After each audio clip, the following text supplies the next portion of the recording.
Okay, continuing. In light of the above, meaning the issues that have been taken up previously, the following reflections by Gunn. Number one, literature and religion need each other. Where would literature get its inspiration? But from things higher. Cannot get from mean themes or commonplace or banal.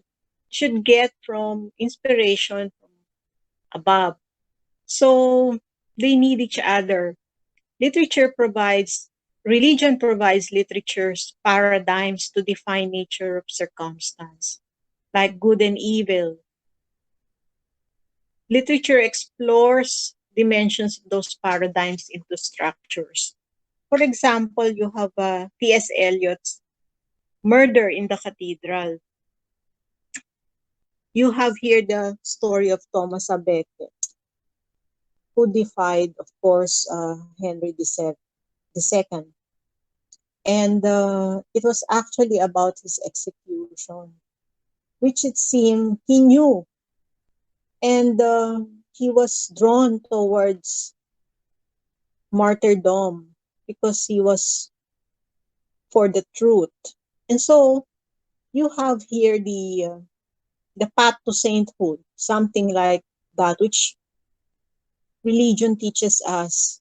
What is our meaning on life but to pursue sanctification? And literature can give those paradigms certain structure or representation. And this is one example of that. So it could only get from a slice of life through fiction and then delve on that slice of life, the way T.S. Eliot wrote here in Murder in the Cathedral. Secondly, the relation is symbiotic, not merely complementary. It is not parallel to religion, is not parallel to literature, it's not an appendage, it's not one of those references, but really about it being central to literature. So it is symbiotic. In the same way that the religion uses narratives, uses literature, the Bible is an entire narrative in order to represent that. Jesus loves talking using parables. Religion is the court of last resort. When everything else fails, you have religion to go to, the highest truths of one's belief. Literature casts paradigms in forms of senses. Like, for example, the story of Ruth in the Bible is considered as the prototype of the short story. You will, if you will remember, the short story was more of a modern literary form. It's more of a modern literary form. With Poe, late 18th century, you have the short story. But prior to that, most of these stories are tales. They are not short stories in the strictest sense. But as old as the Old Testament, you have the story of Ruth, which is a prototype of the short story. You have a complete moral revolution in one sitting, as Edgar Allan Poe would say. So it gives it a form. So religion gives you a form, somehow, paradigms into forms of senses. So what is that story of Ruth all about? It's about the Gentiles becoming part of the kingdom of God. You have Ruth, who is not One of them was not a Hebrew, but married into a Hebrew. And so when Boaz, her husband, died, um, she said, uh, her mother-in-law said, you're not one of us. Perhaps you would like to go back to where you came from. And Ruth said, no, I married into your family. Your people will be my people. Your God will be my God. So you have prototypes and typologies set in the Old Testament. And not only that, it's been embodied in a form, which today we call the short story. At that time, we have no uh, type typology for that. In fact, when the Old Testament, when John began his gospel, he said he started with the creation. In the beginning was the Word, and the Word was with God, and the Word was God. Therefore, the whole story of creation and redemption have to do with embodiment through the Word, incarnation of the flesh, and the redemption through the Word that is God. So it's really like embodiment into certain forms. So it's really a symbiotic relationship. One cannot do without the other. Next slide, please.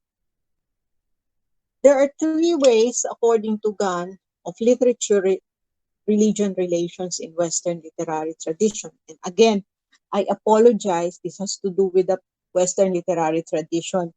We need to come up with something like this, uh, for our own use. If not in Asia, if not for the Asian tradition, but perhaps the Philippine tradition.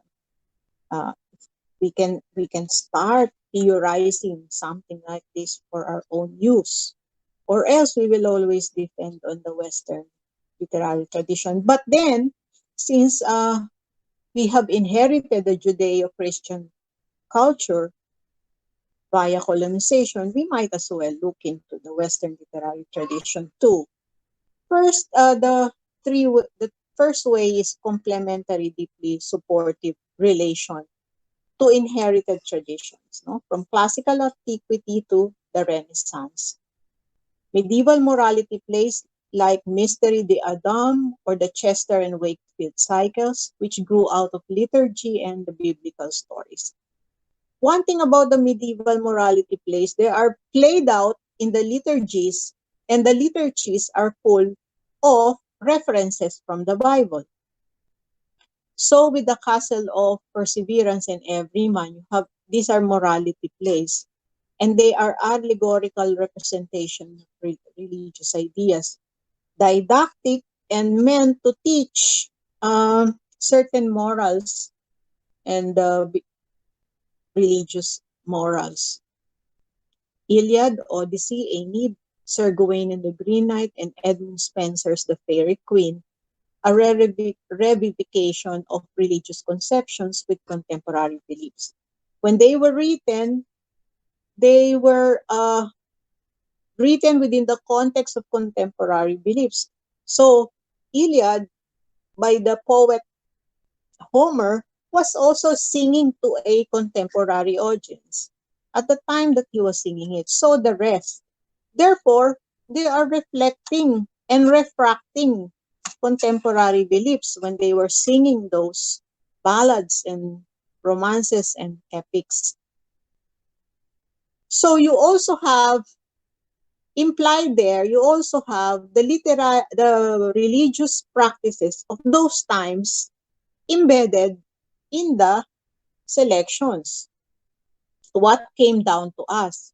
So, for example, the Troy that came down to us was not the Troy of the first Troy, but the Troy of Homer. There's a Troy 1, Troy 2, several generations. Therefore, you have in Troy 4 something like a revivification of religious conceptions. In fact, there's one theory that these epics were being sung in those times in order to recall a much perfect time, no? To remember a much perfect time. So in their eyes, even Achilles and all the rest of the heroes were not as heroic as the heroes of the past. So they were decrying the uh, descent in terms of values. Sophocles' Oedipus at Colonies, St. Thomas Malory's Arthurian Tales, John Bunyan's Pilgrim Progress, John Milton's Samson Agonistes, valorize religious ideas by replicating structures and themes. I would like to delve more on Arthur. Arthurian legend to us is a Christian legend, but there are also secular interpretations. And you have Jesse Weston from Ritual to Romance essaying that. I mentioned that in my first book, where you have other Grail legends, no? So we thought the Grail has to do with Arthur and his knights who were looking for the Grail, the cup of Christ, no? But there were other Grail legends, according to Jesse Weston, that have nothing to do with a Christian story. And there's one thing that unites these Grail legends, which is so uncanny, wherein you have the land and the king becoming one. That's the metaphor. Remember when Arthur got sick, the whole of Camelot got sick. So in other words, when T.S. Eliot was talking of the wasteland, he was referencing Arthurian legend, and the Grail said, when the leader is corrupt, when the leader is bad, evil, it follows the land will also be sick and corrupt. So you have the land and the king are one. And in all of those legends, whether Christian or pagan, you have the same themes played out. So when you have that, and you find that in pop culture, wherein the Grail is a woman, Magdalene, you have a reworking of that. So the Grail will never die. The Grail legend will never die. And so its religious implication, evocation, will never die. The typologies are there from old and new, pop, classical and pop culture. Next slide, please. Adversative relation. Late Middle Ages to early 18th century. Chrétien de Troyes, Chaucer's Canterbury Tales, Encomium Morier, Thomas More's Utopia, Michael Aykem, de Montaigne, Esai, Francis Bacon's Advancement of Learning, translations of Baldassare Castiglione's Cortellano, Plutarch's Lives and Livis ab Urbe Condita Libri, Voltaire's Candide, Mark Twain's The Adventures of Huckleberry Finn, Denis Diderot's Le Nouveau de Rameau, Herman Melville's The Confidence Man, Baudelaire's Le Flux du Mal, and the novels of Thomas Mann. Now, I would like to say something about Canterbury Tales, which follows the pilgrimage motif. Again, as I mentioned previously, pilgrimage motif is very important to the Middle Ages. That's why you always have that motif, Dante. Criticism, it's a criticism of religious life. You have several monks taken up in Canterbury Tales and the quality of faith. But somehow there's something uplifting about some of the tales because you have some of the values, knighthood, honor, duty that have been taken up. In Thomas Mann, for example, Dr. Faustus, the problem of evil is replayed. You have somehow all of those biblical themes, the fall, and Descent of the Soul. You have the problem of evil there played out in uh, Thomas Mann's Dr. Faustus. Next slide, please. Ways of literature, religion, relations in Western literary tradition. Third, third as alternative to or substitute for religion, late 18th century to contemporary period. Novalis and John Keats, Shirley and Friedrich Nietzsche, French symbolist Stephen Mallarmé, Victorians like Thomas Carlyle, Matthew Arnold, Gustave Le Bas, Madame Bovary, James Joyce, Portrait of the Artist as a Young Man, Rainer Maria Rilke's Duines Seligien, Arthur Rimbaud's Un Song, Ong and Po, Thomas Mann's Dr. Faustus, poetry of Wallace Stevens, writers like Thomas Pynchon, Jose Luis Borges, and Roland Barthes. Now, you have here, for example, a portrait of the artist as a young man.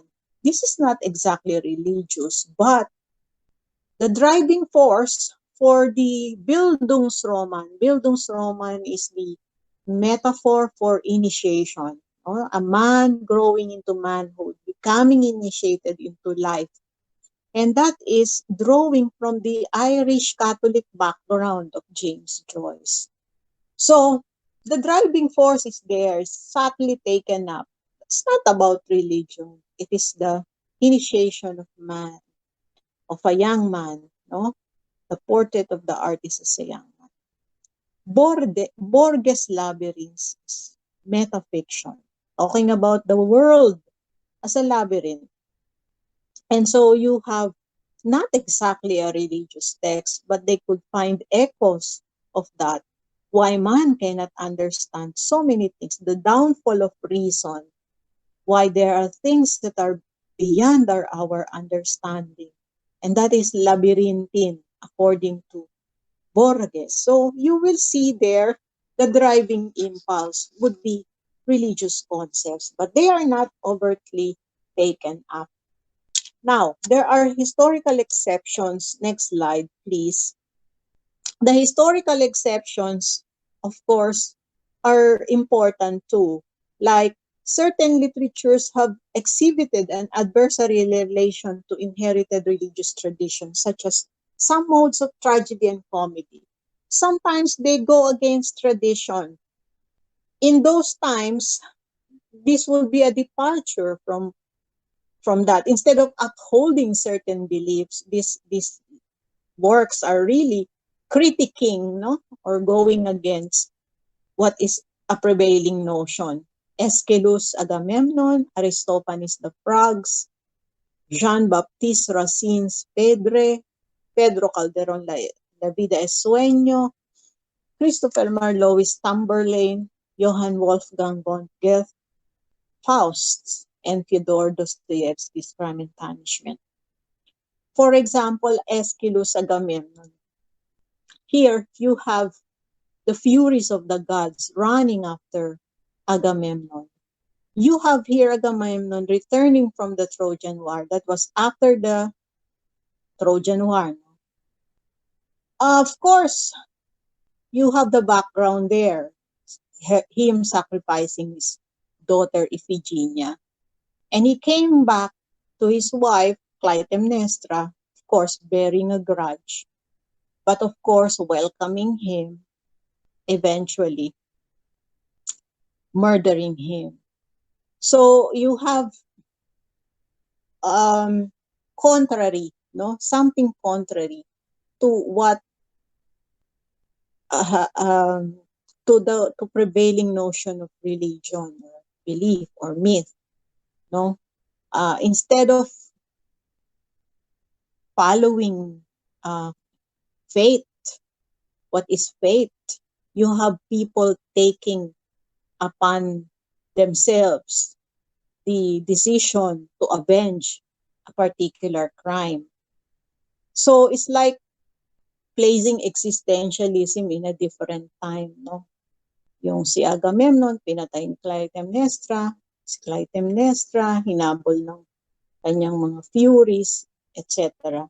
So you have retribution there. So that's like an aberration, no?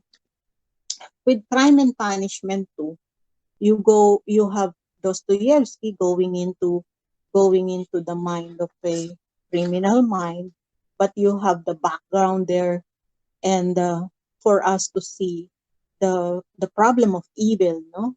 Why God visits evil upon the earth.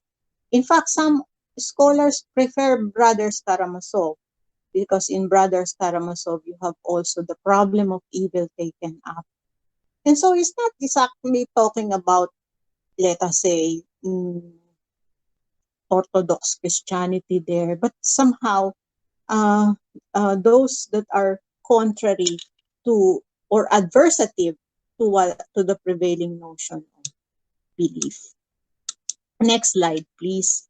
Historical exception too would be the national epics, such as those that bridge the gap between humankind and nature, society, and religion, civilization.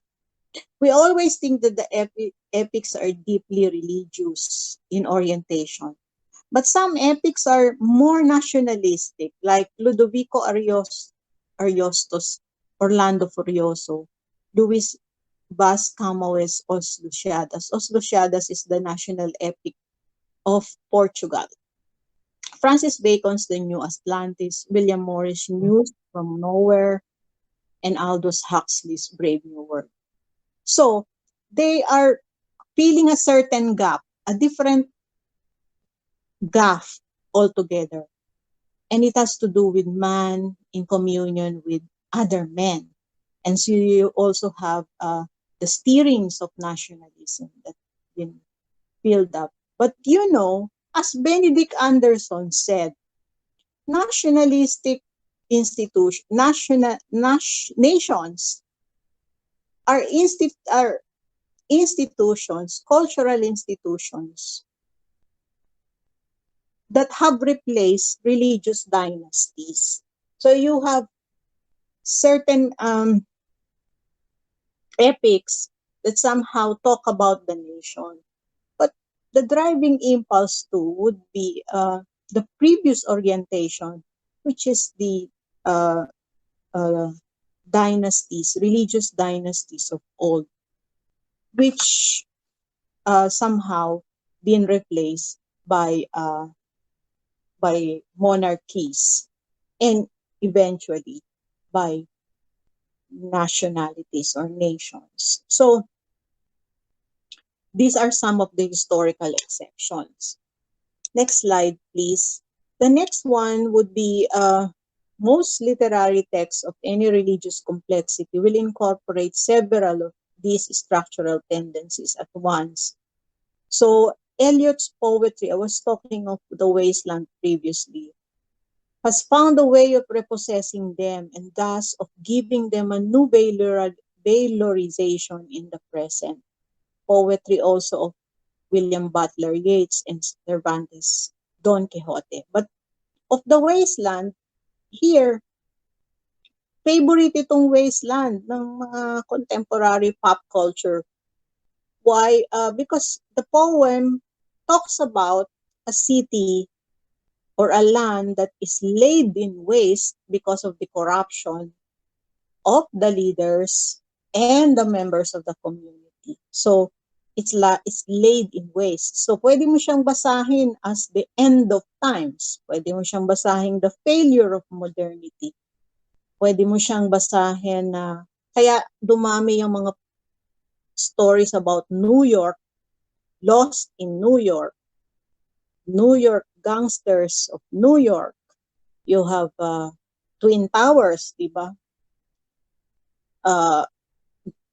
The 9/11, because of the metaphor, nagsimula karamihan yan sa Wasteland ni T.S. Eliot because his readers thought that he was talking about New York.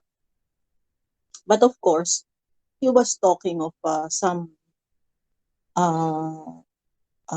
fictional wasteland. But it can be applied to any decaying land, corrupt people, set of corrupt individuals, and so on. So they are repossessed.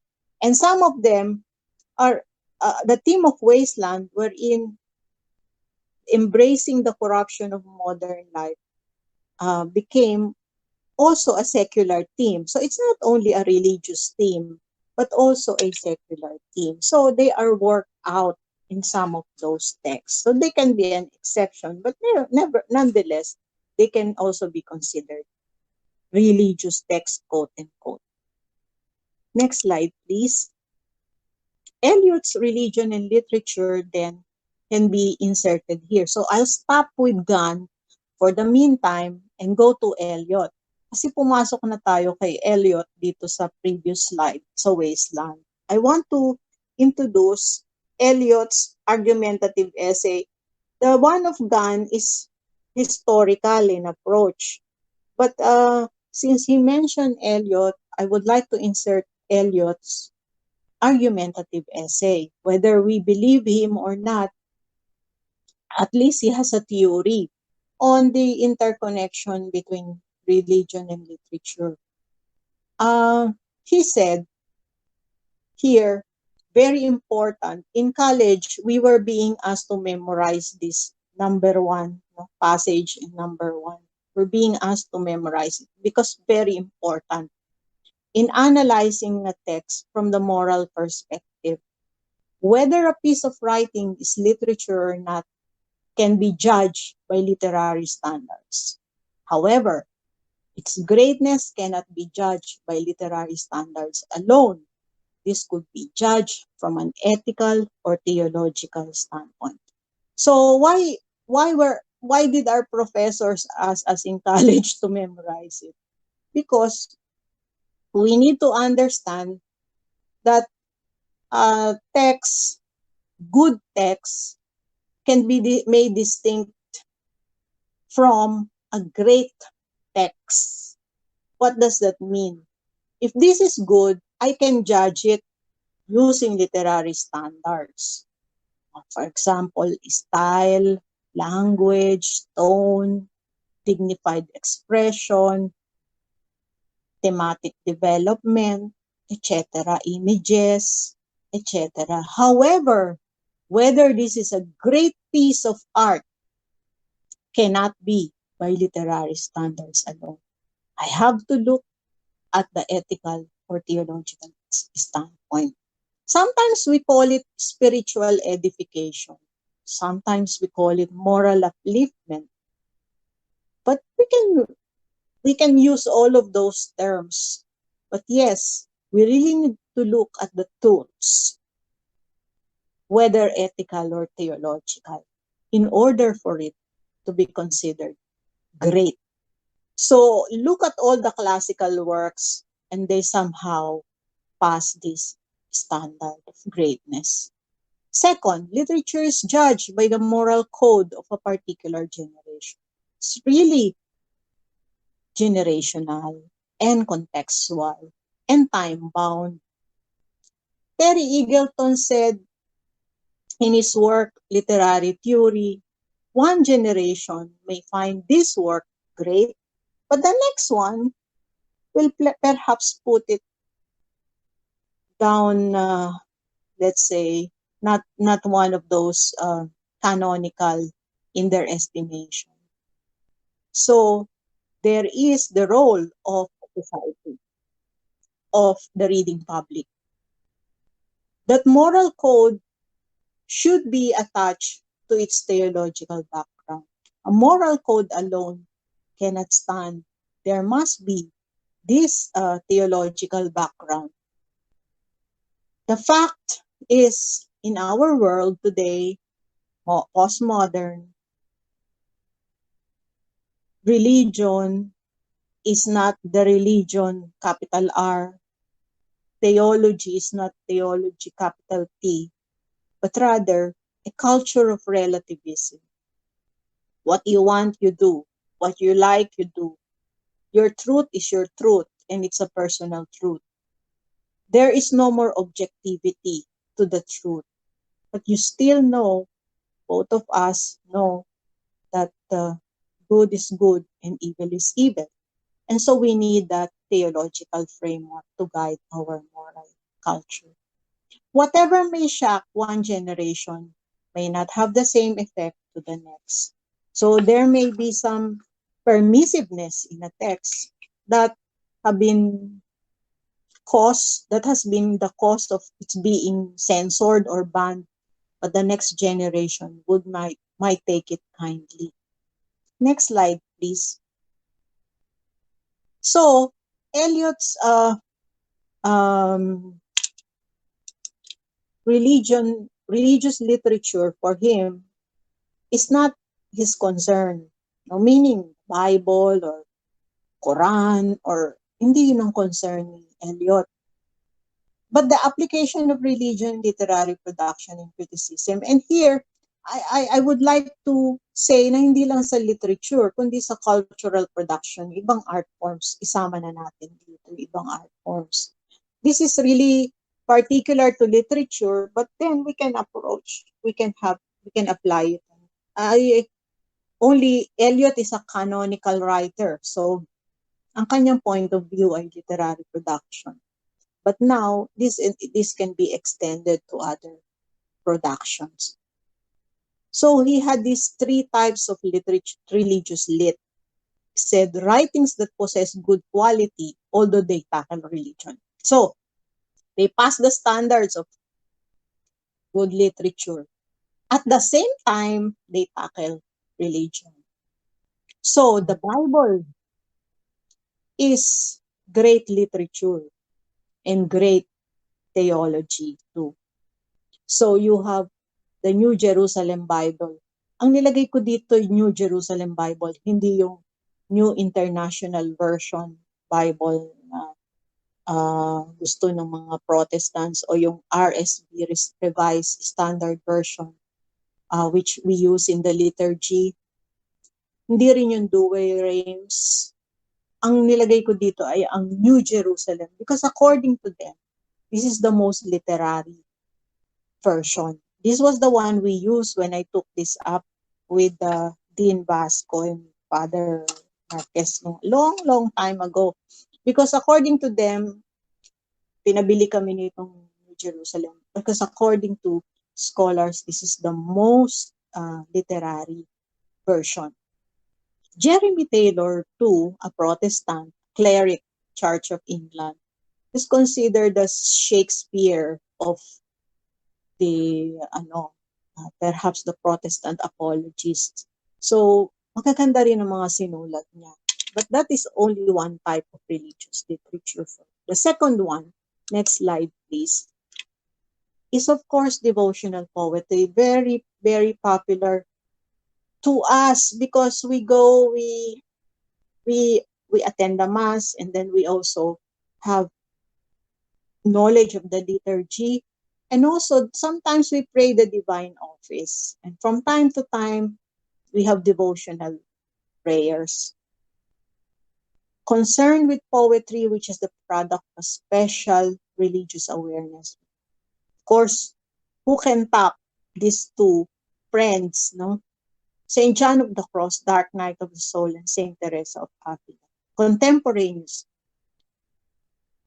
Help each other reform the Carmelite congregation. And they came up with elevating prayers. They wrote them as prayers, but now they are in the books of literature as literature too, aside from being devotional prayers. It's some of the best pieces of devotional poetry. St. John of the Cross talk of the night of the good dark night of the soul. So many critics after several centuries after it came out, there were so many readings of Dark Night of the Soul. Some people talking about us during desperation, spiritual desperation.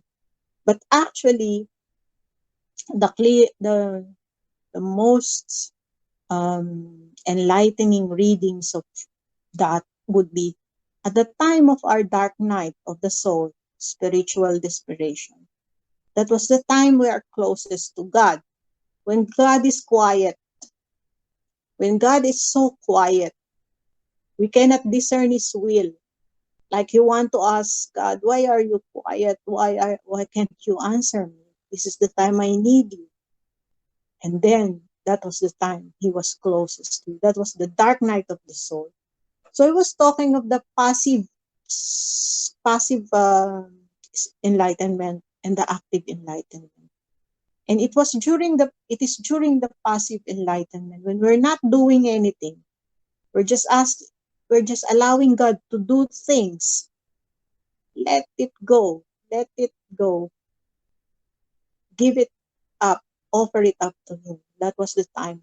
That is the time that we meet Him. So, dark night of soul. Mahirap interpret, no? And you have this in second year textbooks, third year textbooks. Very difficult to teach this to 18-year-olds who have not experienced a dark night of the soul. But they are there because they are very nice for choral recitation and for devotional reflection. That's second in Eliot's typology. The third one, literary works of men who are sincerely desirous forwarding cause of religion. So they are really doctrinal. They are giving out an interpretation of doctrine. Of course, the classic of the fathers among the Latin fathers, Saint Augustine's Confessions.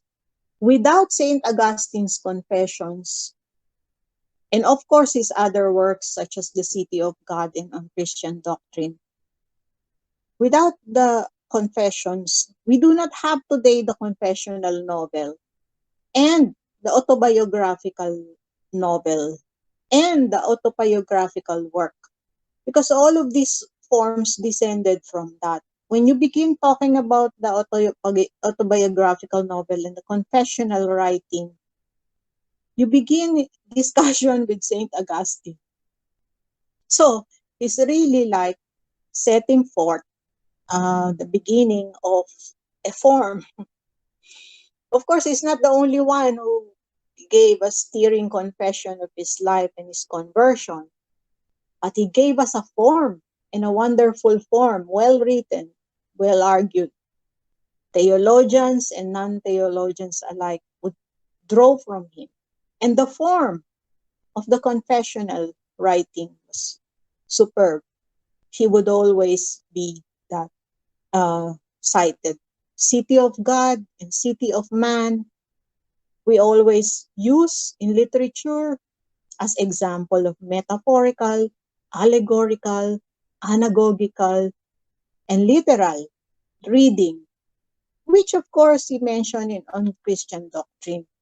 In fact, on Christian doctrine, some excerpts are found in literary theory books because he taught medieval readers how to read on 4 levels, from literal to anagogical.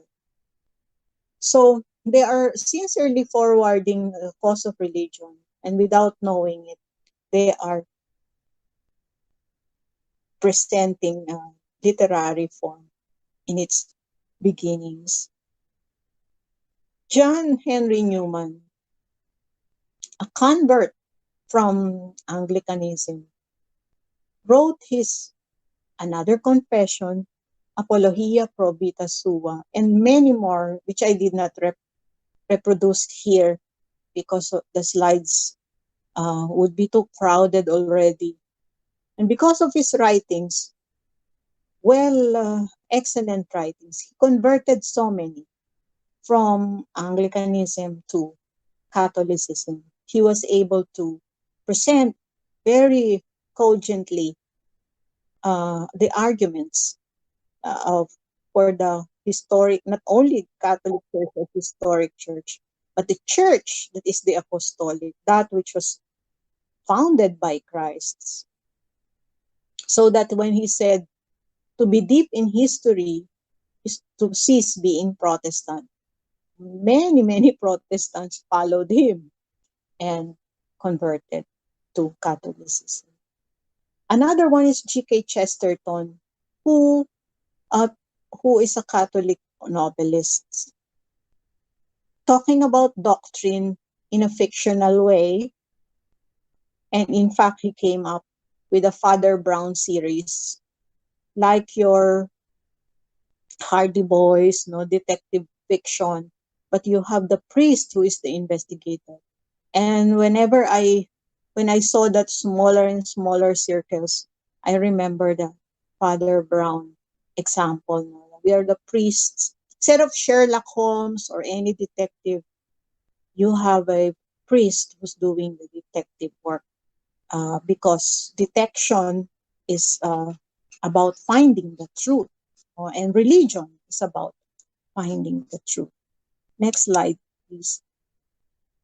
Eliot's interested in literature that is unconsciously Christian, but they are Christian nevertheless. The novel as a form of religious lit. So he said, why the novel? Of course, in the previous slides, he's talking of really literature in general that are bearing religious impulses. But now he zeroed in on the novel. Why the novel? I can only conjecture because he did not explain it in the essay. But somehow I can conjecture that the novel is very important to these people, to these critics. In fact, the novel is really very important because as a form, it is the form of the individual in moral evolution. The novel is like when you began at the start, if you're the hero, protagonist, you are a changed person in the last page. There is an evolution. If you're the reader, you start in page 1, you are a changed person when you finish reading it.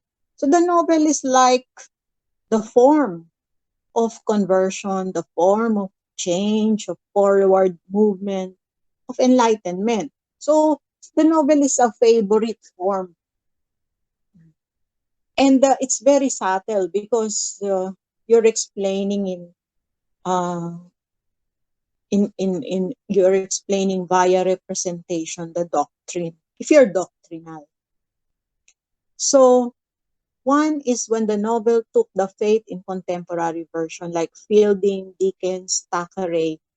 Sorry for the uh, mistyping. They are realist novels, actually. Novelists, actually. By representing real life, somehow they are representing the faith. That's the that is the understanding. The no, God is in the details. God is in the details of life, modern life. And even if you see their sadness or the dregs or negativity, at the end of the journey, you point to higher power. So that's for Eliot. The second one, next slide, please, is when it doubted, worried about, or contested the faith. So Silas Marner's George Eliot, George Eliot hiding his authorship in the beginning. George Meredith's The Egoists and Thomas Hardy's The Obscure. They somehow doubted, worried about, or contested the faith. They seem, because the age of uh, the twilight of romanticism and the beginning of realism, that major transition gave us a new phase of modernity where you have society becoming mirror and lamp of individual values. So when man is in conflict with society or man is in conflict with this immediate community, there is something wrong. But there is also change coming. And that change is religious impulse, according to uh, Eliot. The third phase, next slide, please, is the novel as religious literature. According to Eliot, contemporary novels or writings, this is the early part of the 20th century when he was saying this. Now, we have to consider that many things have changed since then. But we are we are using these two canonical works in order to go back to the primal sin, no, so to speak, what the canonical writers have to say. So, hindi na siguro natin masasabing ganun pa rin, pero somehow at that time, this was what Eliot said about novel as religious literature. Lahat daw, contemporary novels or writings of those who have never heard the Christian faith spoken of as anything but an anachronism.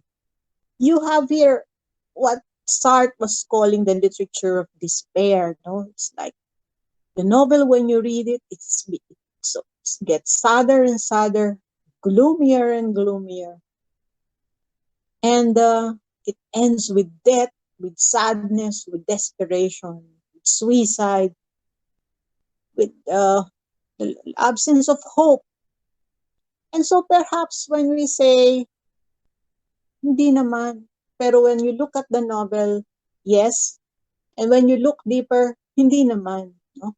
Why anachronism? Perhaps God is absent, God is not there, or religion is not played out. Religion is not part of the uh, generation, is not invoked at all. Somebody like Hemingway, who converted to Catholicism at the end of his life, but that did not prevent his suicide. How come we cannot judge a person? How come the person who found God got get closer to God through the Catholic faith would end his life? We cannot judge that. We're not God. But somehow, I think when we look at his works, there you find God. We do not look at the man who's so broken and sad and desperate and perhaps suicidal. But we look at the work, and I put here the old man in the sea, which is like a fable or a tale, because it's so uncanny, no? You have an old man, a boy, and the sea, and then the whole story is about getting getting hold of a catch, no, catching the fish. But then, and the old man doing it by himself, for he could not bring the boy with him there at the deep end. And yet coming back and being able to get the catch, even if the catch is already mangled, somehow the ending is, for me, hopeful. There is a God, or there is someone out there who is looking at this old man and this boy. So, you cannot judge the writer, but you can look at the works. And there is a deeper spiritual impulse that you can gauge in the work. So you can disagree with Eliot here. Perhaps the rest, sabi niya, all of them except Joyce. All of them. Lahat niya talaga. Lahat sila negative. Except Joyce. James Joyce, when you read James Joyce, also gloomy. Yet, the man who was Ulysses in the beginning was no longer the man in the end, the same man in the end. And that change, that forward movement is godly. Even if they are not talking of God, this change, this Bildungsroman, the hope is for me some kind of hope. And perhaps that's drawing from his Irish Catholic background. Though, of course, James Joyce can be one of the most irreverent of writers you can ever read. I added here Mauriac, Nobel Prize winner. Nobel Prize winner si Hemingway. Nobel Prize winner si Mauriac. Because sure si Joyce, I have to check. Pero si Mauriac ay Nobel Prize winner. And he has rewritten the life of Jesus. And why rewrite the life of Jesus in the 20th century? You have the Bible. Why come up with a narrative, prose narrative of the life of Jesus, a rewrite? It's not a departure from the Bible. It's just a retelling in his beautiful prose. Why do you need that? Except for interpreting him for the for the modern world. So you have this condemnation, in fact, by Eliot, those who have never heard the Christian faith spoken of as anything but an anachronism. And yet you have these writers. And the fact you still have writers winning the Nobel Prize. The Nobel Prize is about mankind and the uplift of mankind. If you're not having any divine impulse, you cannot be honored with a Nobel Prize. So it's the fact that we still have people winning the prize. There is still hope, even unto the 21st century. Next slide, please.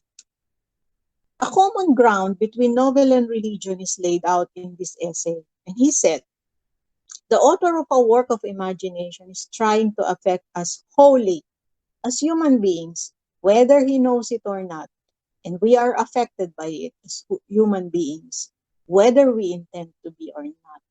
So they are affecting us not 1/10, 1/2, 2/3, wholly as a human being. Our whole being is being touched. So we can be affected partially or wholly, but the effect is there. So Dante's cosmology of hell, purgatory, paradise, heaven, that's in I'm sure that's in our conception, in our consciousness. Whenever we do not go confess to a priest, we think of Dante's cosmology. Whenever we sin, we think of Dante's cosmology, and yet Dante is not from the church. Of course, he is at one time working for the cleric, but of course,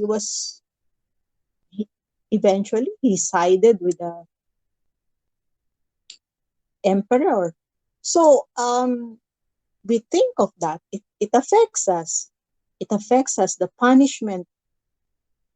As soon as he enters hell, the first vestibule and then the hottest parts allotted to those who committed treachery against nation, against kin, and so on. And that's exactly how we live life. We can meet all the frustrations in the world, but when we are betrayed, it's like hell, right? So it's like Dante reminding us from the 13th century. Why did he give the severest of punishments to those who betray the nation and one's own kin? And if you are the betrayed, it's really painful. So you can see, well, there might be some truism in that, even if that's not official theology. And of course, the red and the black. We remember, of course, the realist novels like Balzac and Stendhal, and how they depict social crisis, 18th century in Europe, 19th century in Europe, and we realize that novels like The Red and the Black, Tale of Two Cities, and all that, we can always cry out to heaven and say, where is God in all of this? Still, we talk of God, even if we seem not to feel His presence. Next slide, please. What is the critic's role? Yung una, role nung artists. Yung, ngayon naman, yung critic. Kasi laging naiiwan yung critic. And we are the critics, most of us. Very few artists. In the academe, this is what we do, criticism. That's why we read these works. I place it here, Arnold, Culture and Anarchy, because he's the one of the people who wrote about criticism during the Victorian age. He's not the one being referred to by T.S. Eliot, but I place his work. According to Eliot, a good critic is the man who, to a keen and abiding sensibility, joins wide and increasingly discriminating reading. It is valuable because in the process, the process of being a critic, of being affected by one powerful personality after another, we cease to be dominated by anyone or by any small number. So the education of the critic is being exposed to many readings, being in the process becoming discriminating. The very different views of life cohabiting in our minds affect each other, and our own personality asserts itself and gives a place in some arrangement peculiar to ourselves. And as Arnold said in the Culture and Anarchy, the best that has been taught and written in the world, that's what a critic should read. And any student of culture should read the best that has been taught and written in the world. And today we are introduced to so many garbage, and so we should not come to the end of our journey without having read the best that has been taught and written in the world. Next slide, please. Eliot's individuality and liberalism talks of individuality and liberalism. Next slide, please. Sometimes bring us secular literature which de-emphasizes the supernatural force. Today we have much secular lit, no? For Eliot, there is a, what you call that? There is a danger in being so exposed with secular lit. Yung puro secular lit na lang, wala na yung moral based readings. Too much of it, liberal attitude may lead us to the line of least resistance, no? So ito yung bitter end ng postmodernity. Nung dumating ang postmodern age, it's a hurrah because we have come to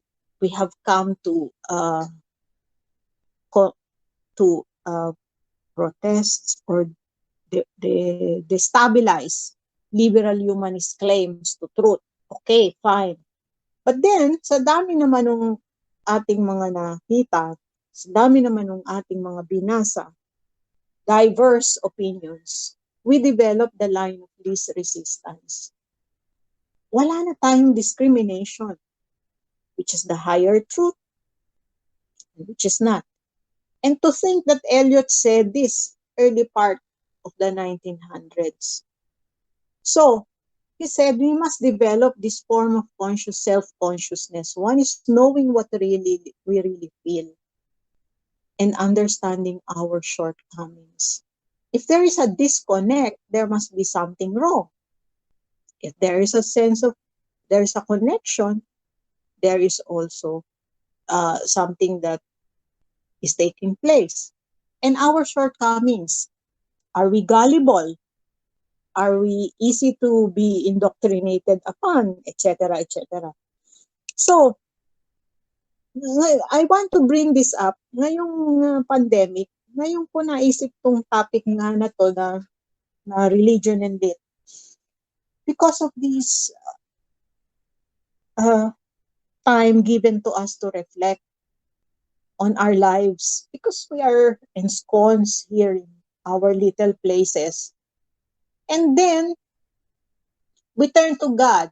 We turn to prayer. We turn to rosary or whatever our religion is. We somehow find this uh, quarantine a chance to connect spiritually. And then also the in the past years with the explosion of social media and all that, giving us all of this secular lit.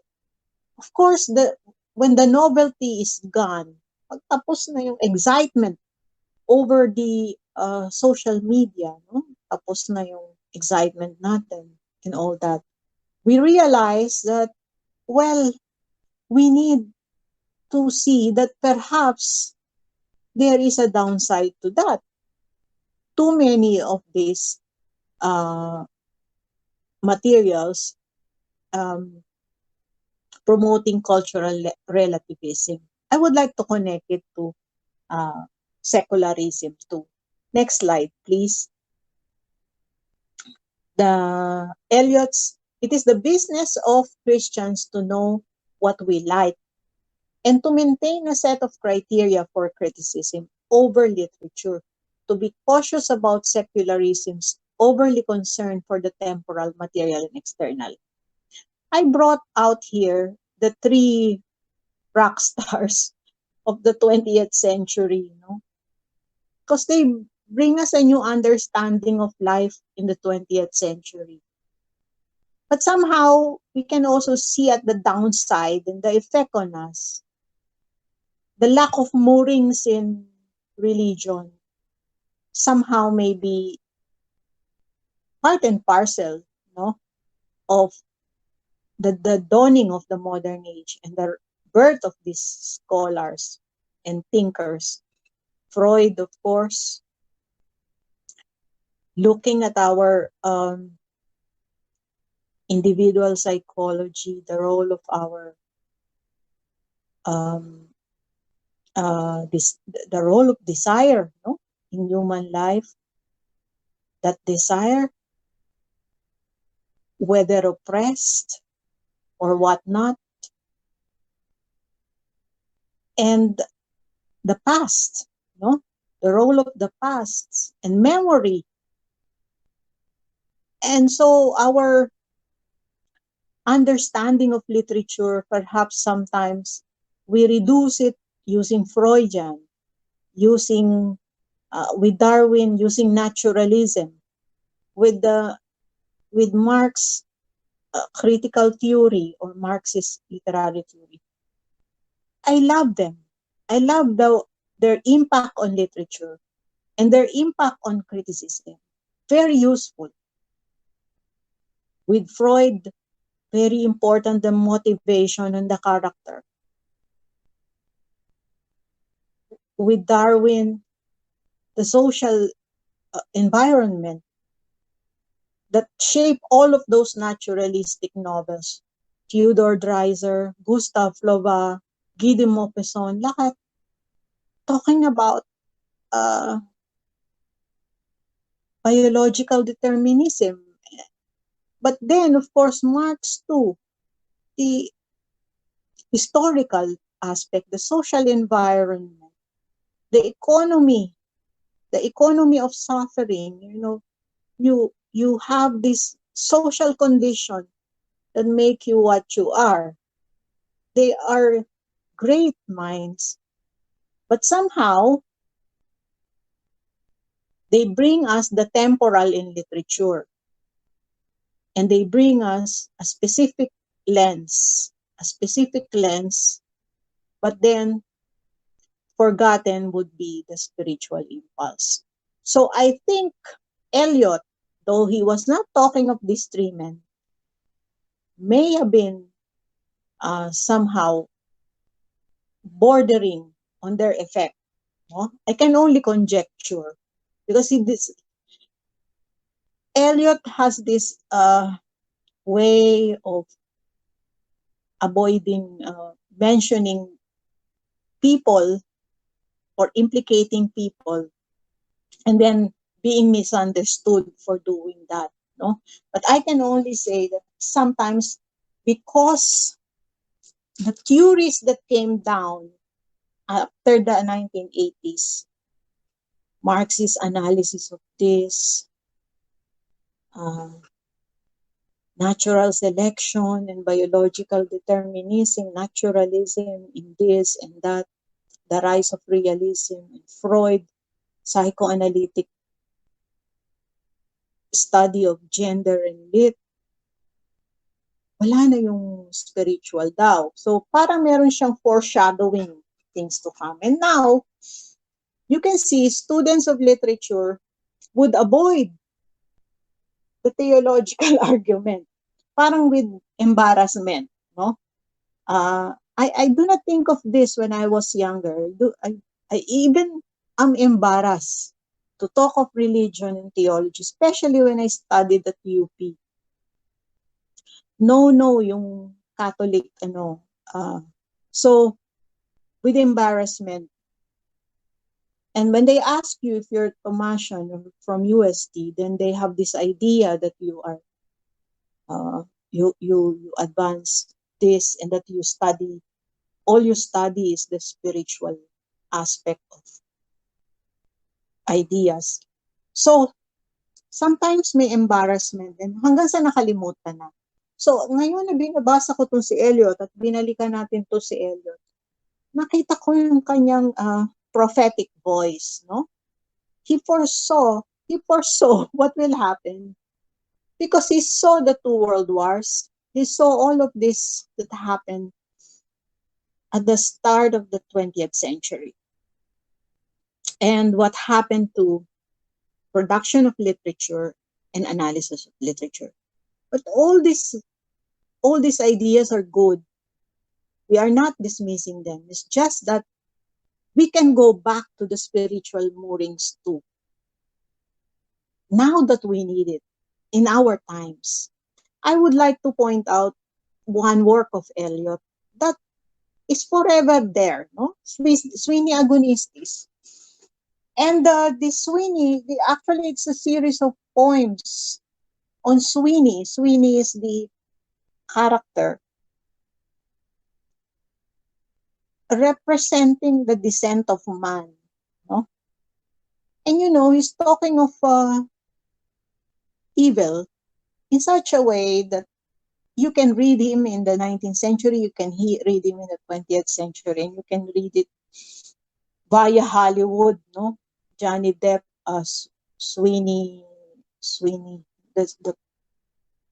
I forgot the title of the adaptation.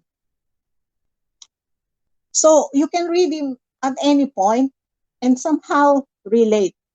So therefore, religion and theology in literature or in popular culture is always there, are always there.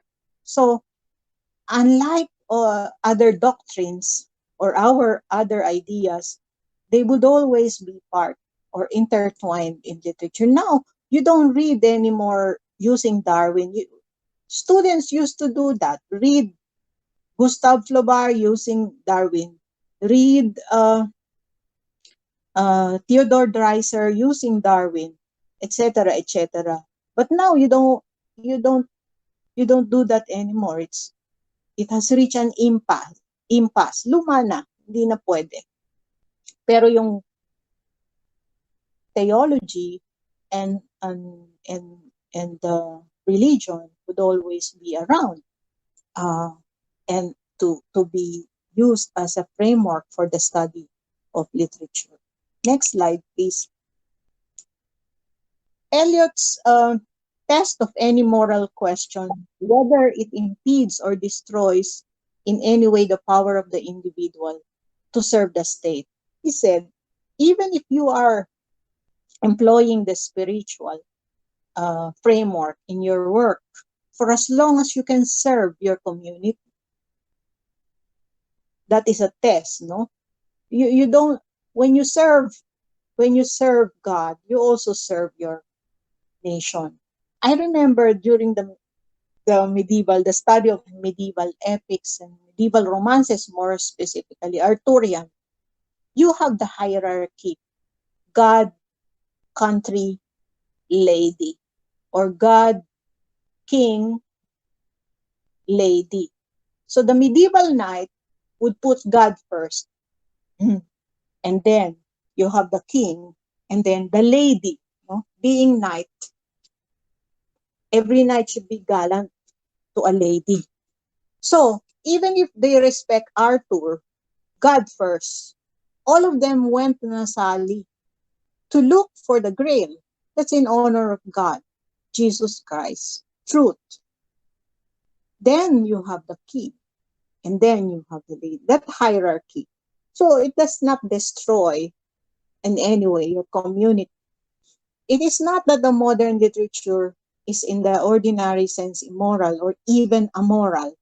It is simply that it repudiates or is wholly ignorant of our most fundamental and important beliefs, and that in consequence, its tendency is to encourage its readers to get what they can out of life while it lasts, to miss not experience that presents itself, and to sacrifice themselves, if they make any sacrifice at all, only for the sake of tangible benefits to others in this world, either now or in the future.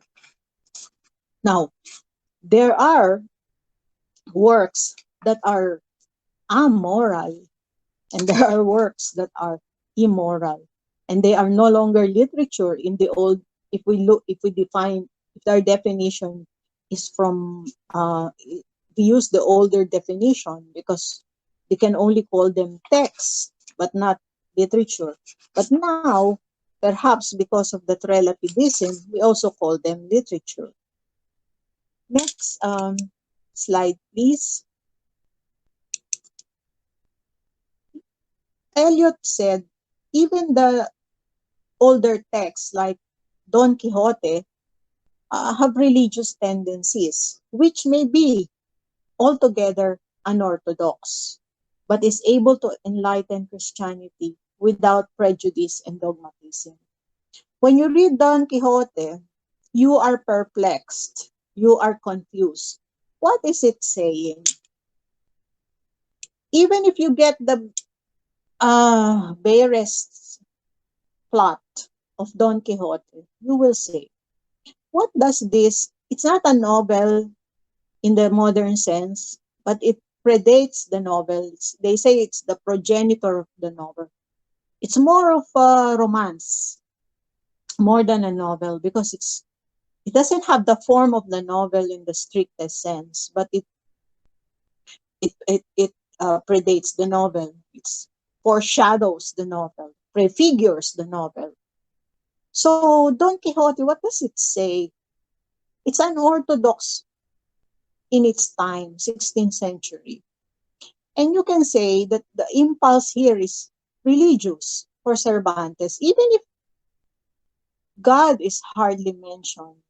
Although Don Quixote, to become a knight, must swear by the Virgin, must swear by the Lord. But of course, it's not an overtly religious work. But then what does it say? You have a man who is anak, anak, an anachronism. That was no longer the age of knights. That was the late 16th. So the knights may have disappeared altogether by the 14th century. With the Fifth Crusade, wala na sila. Meron pa bang knights, no? So dumating siya, 16th century. Why this old man was, you can say, oh, he's nostalgic for the past. Oh, he's demented. Baka may dementia. No. Ah, hindi, baka nostalgic lang siya, no? He wanted to become a knight. He lived the part, performed the part. But then, even his values, when he went on a sally, he relived the old values. And he was laughed at by people. And in the end, too foolish, it causes death. But in the end, somehow, you have a dual vision. On the one hand, you have a person who doesn't want to face the music, get real, change, transform, face reality. On the one hand, who you have somebody uh, clinging to the past because the past was better. The past was more, people were more gentlemanly. The past, people were more successful. In the past, people were more honest. So you have a double vision. People down the ages love Don Quixote for that ambiguity. They love Don Quixote for that because you will end up in engaging in a debate as to what exactly. If the divine impulse is not there, I do not know what is found there. So even old unorthodox texts to be found there. I like Eliot's work essay because it's argumentative, and sometimes he can be so he would be contradicting himself. Now let's go back to Gunn in the next slide. Going back to Gunn. Uh, he said here in his historical discussion, the interrelationship between literature and religion. He discussed the history now of interrelationship, starting with Giambattista Vico, Scienza Nuova, the imaginative, the human consciousness. Here you have the conception of society, of nation, coming into the picture. Very important work of Vico because somehow you have by this time the birth of the social sciences and how the eventually anthropology, sociology, and all the other sciences will contribute to the debate of uh, uh, the function of religion in modern life. Next slide, please.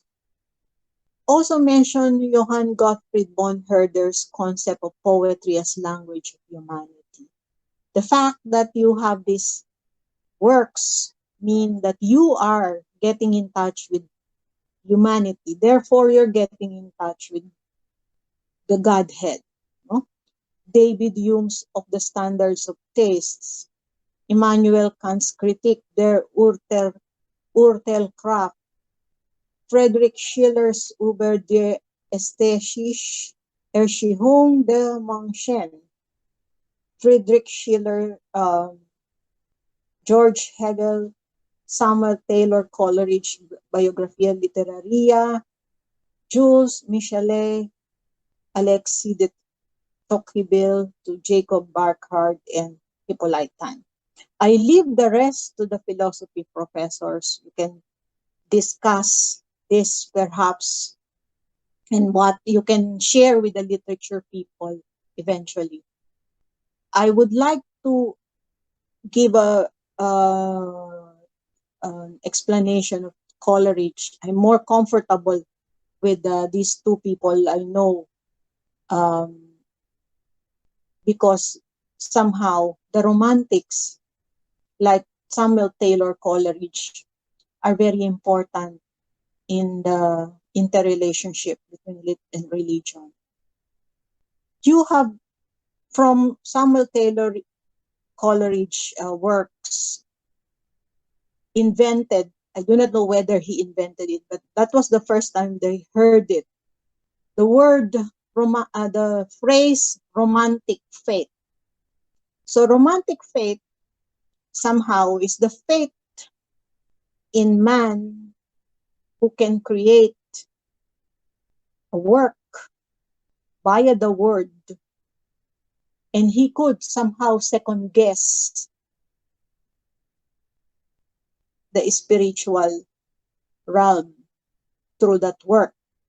In fact, when you go back to them, some of these people, like Coleridge, maybe one of the most irreverent and full during their lifetime, they would be full of vices. You cannot match the person with the writer. The writer is much likable than the person.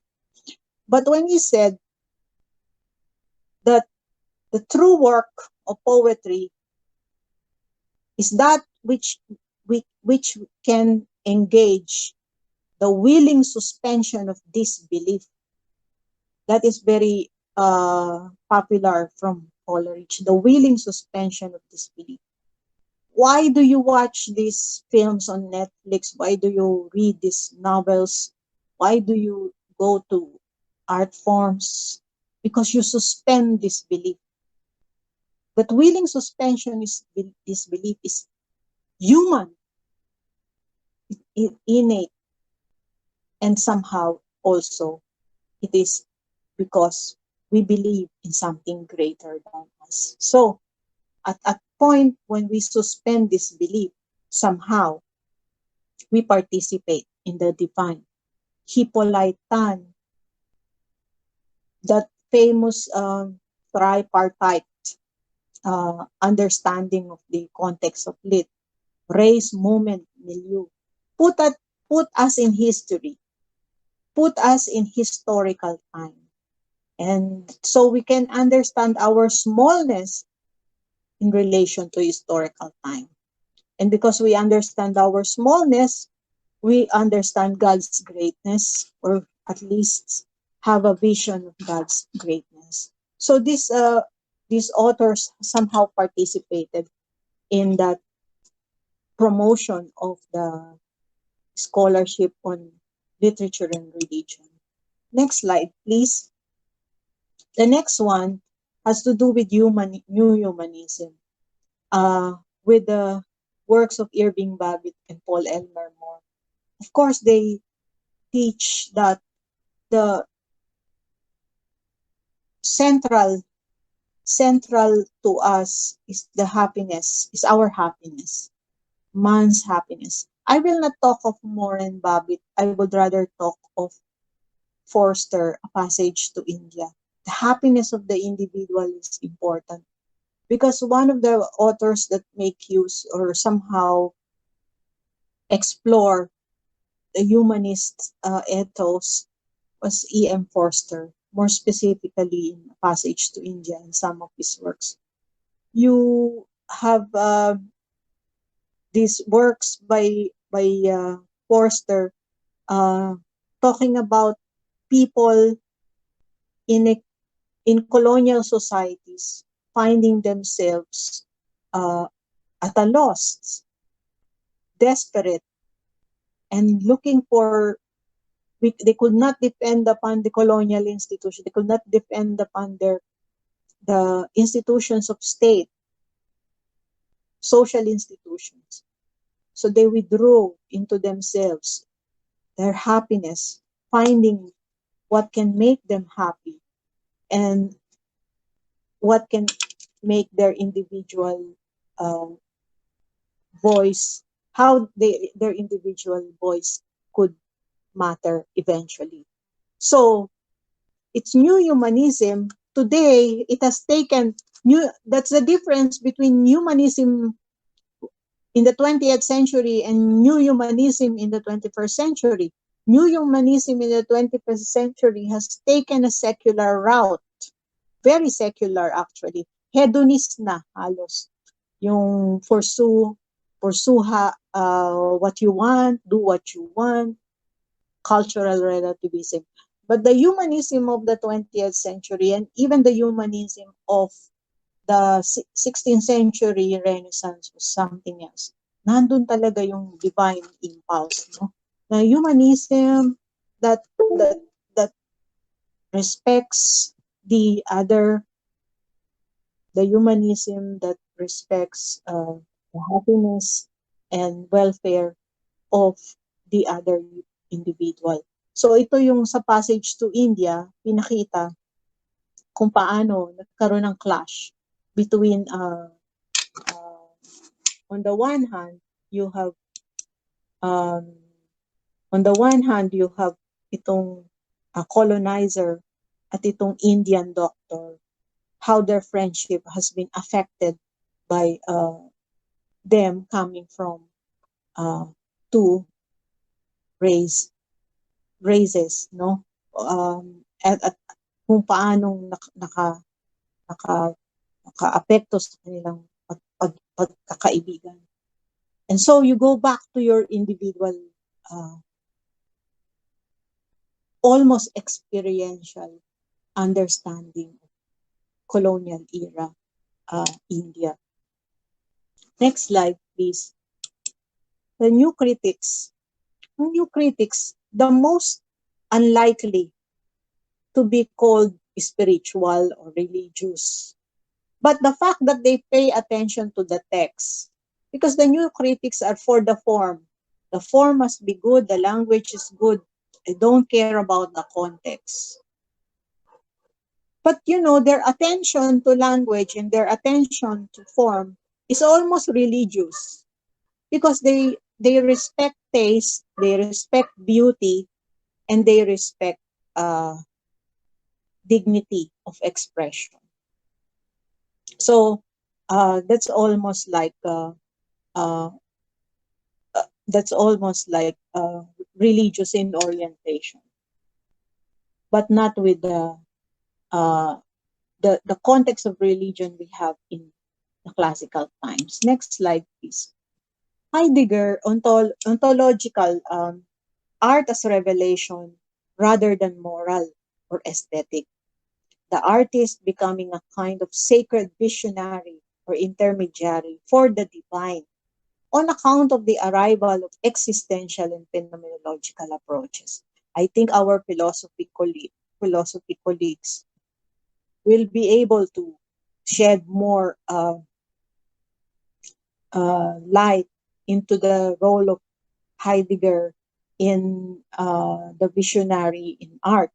But I would like to mention that his work on St. Paul, epistles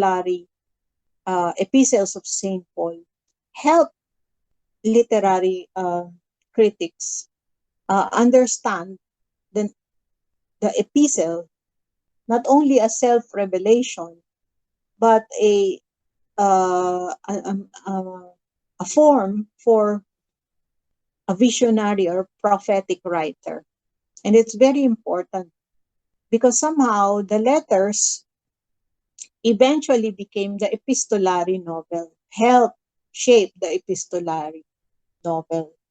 That out of your personal experience, like Paul's conversion, St. Paul's conversion, the road to Damascus, and eventually this conversion, dramatic conversion, from being a persecutor of the Jews to being a follower of Christ. And all of this contained in his epistles or letters to the Romans, to the Galatians, Corinthians, and all that, the churches of Asia. Eventually, his own experience merged with history and faith. And so you have becoming the prototype of visionary literature there. Next slide, please. Structuralists and post-structuralists, religious elements are found in linguistic codes, religious dimensions reinterpreted in semiotic terms. In fact, the structuralist critics in literature, like Northrop Frye, Anatomy of Criticism, you have the deeply religious impulses there, influences there. Talking of the seasons, winter, spring, summer, autumn, and the journey of man through winter, spring, summer, and autumn. Vegetation images and animal images found in myth correlated with readings of literature. So that we associate winter with the winter of our lives when we are morally what? Callous or cold. And then summer, our youth, when we are, sabi nga ni F. Scott Fitzgerald dun sa isang novel niya, youth daw, in this side of paradise, there is no room for the wise.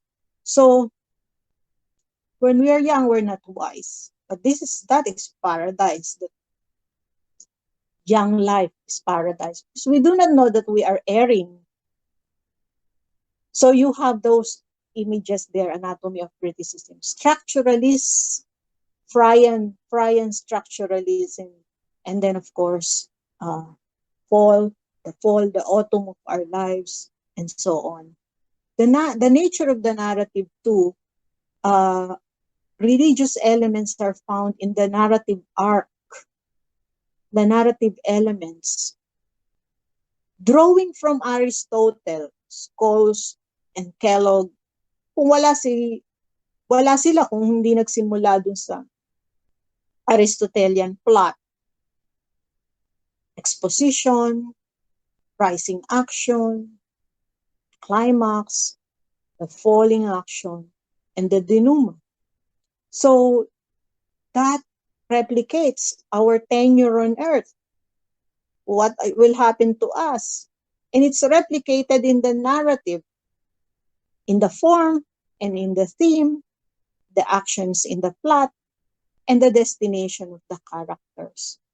And also metafiction and fabulation. Eventually, in postmodern narratives, the lack of organization, jumbled organization, is like the confusion of our lives in the postmodern. We thought everything is going to be like Aristotelian from beginning, middle, and end. But sometimes it's not like that. It's like metafictive.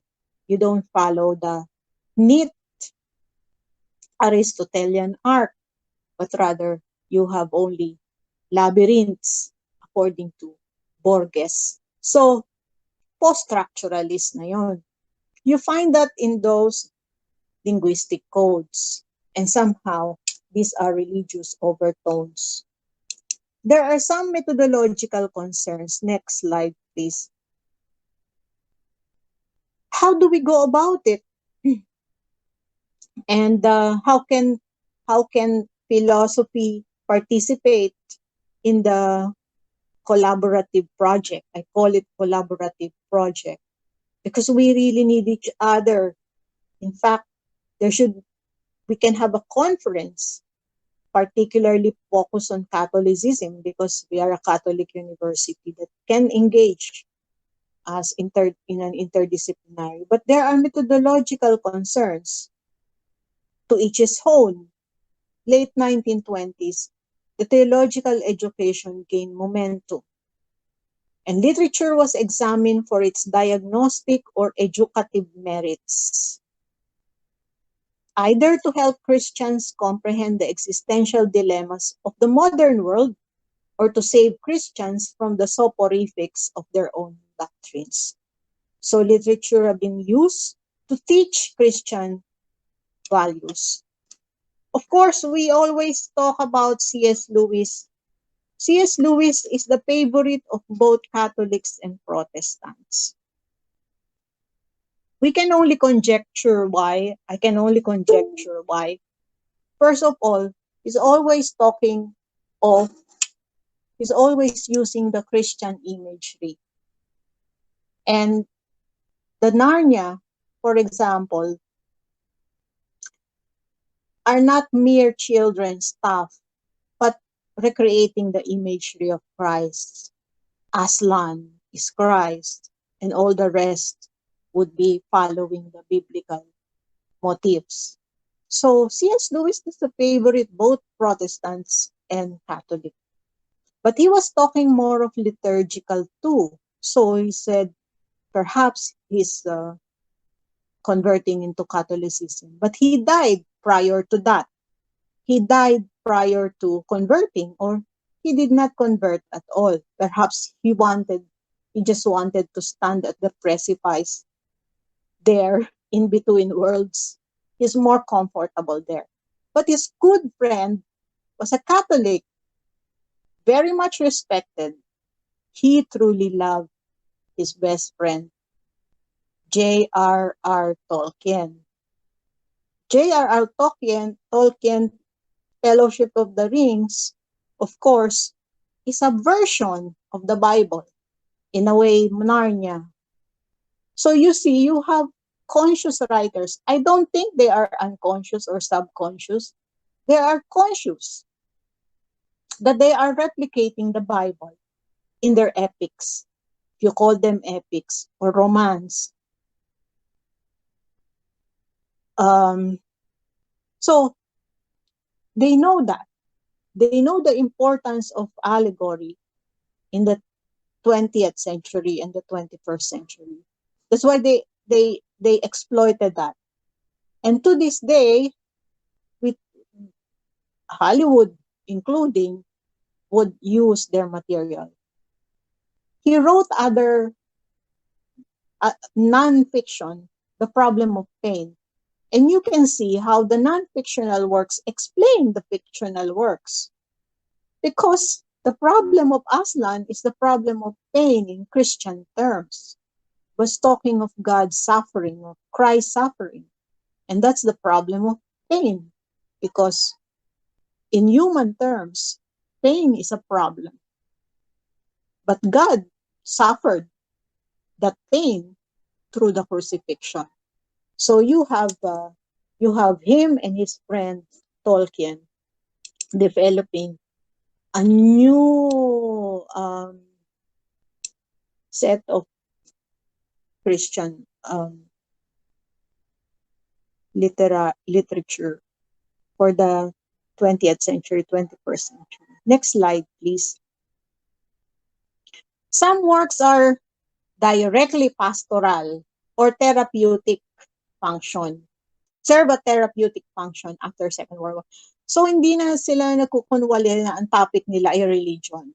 Unlike our C.S. Lewis and J.R.R. Tolkien, they hide their religious themes in, Aslan, Narnia, and the Fellowship of the Rings. The influence of existential philosophy on Protestant theology. Kasi nga, sa Protestant theology, sola fide, faith alone, and sola scriptura, by scriptures alone. So yung basa ko ng Bible, yun ang religion ko. Kung paano ko binasa yung Bible at in-interpret. The Catholics differently. The Church guide us through the interpretation, through the magisterium. So the existential philosophy and Protestant religion are quite linked because they have their own reading of their action. The decisions that they make are their own undoing, no? Their own interpretation, and the discovery of older historical scholarship. But G.K. Chesterton is Catholic, and directly he wrote about this. Apart from his fictional works, he's a fictionist. He's a fictionist, but he has so many non-fictional works. So, in other words, hindi ko na nilagay dito yung mga photos ng mga fiction niya. There are so many of them. The Forsyth Saga, etc. Ang nilagay ko dito yung non-fictional works niya. Kasi it seems as though these are apologetics. No, yung kanyang fictional works are parang apologetics and correlative or essentially historicist, or they are providing a background. No, the non-fictional works are somehow trying to enlighten us about the fictional works. So they are pastoral or therapeutic in function. Next slide, please. Another methodological concern would be arising from phenomenology, structuralism, hermeneutics, generic anthropological approaches by the middle or late 1960s. So you have these approaches adding to the explication of the spiritual and the theological in literature. The anthropological critic has functioned as a kind of ethnographer looking for traces of the human in the strange behavior of verbal forms. So that, for example, Umberto Eco would recreate the Middle Ages, would recreate the theological debates in the Middle Ages through his fictional depiction of an abbey in the 13th century. And all the concerns are placed there, including marginalia. All the debates you can find in a book. And you will, when you read a novel, you have this feeling, is this a novel or is this a historical nonfiction book? Because all the marginalia and the central debates during the Middle Ages were contained in that. So it's like a deconstruction or a postmodern take on an age that is the medieval church, medieval historical church. And the approach is different. The approach is through parody and uh, irony. No? So, in fact, almost all his novels would delve using semiotical and intersemiotical kasi ang dami-dami niyang ginagamit ng mga context. Like in one scene, he would take, for example, a debate. Let us say they are looking for the second book of Aristotle, a sequel to tragedy called comedy. Of course, there's no such thing. Pero dun sa novel niya, there is such a thing, no? It is the lost book of the comedy. And during the discussion in the search for, because it's a detective fiction, in the search for the lost comedy book, you will have all the debates in the 13th century taken up there, no? How the Franciscan monks are disallowed to pursue learning and all that they are being called to be call of poverty, chastity, etc. So all those debates, and you have the feel that this is a intersemiotic take on the era, this church era. Next slide, please. So you have these forms and methods of scholarship between literature and religion. To summarize, historical and formal in orientation. They develop over time, but they have a form. They have the convention. The form may be prose, uh, poetic, dramatic, or conventions and devices and elements, literary elements. They focus on epistemological and ontological facts, both bordering on philosophical concepts and theological doctrine. So you need all of that in this meeting place, in this particular meeting place of interrelationship. And structural and mythographic. Meron siyang particular structure because the reading act will have a beginning, middle, and end. And also a mythographic structuration because it must be embodied in a certain form and in a certain realm, no? Whether it is a myth, as in myth, meaning a real myth from the classical age, or it is mythical, meaning it talks about the search for the metaphorical. Like when you say, it's like looking for the grail. You cannot find it. In today's use, when we say, I cannot find that object, it's like looking for the Holy Grail. So it's a metaphor for the grail, which is a precious find.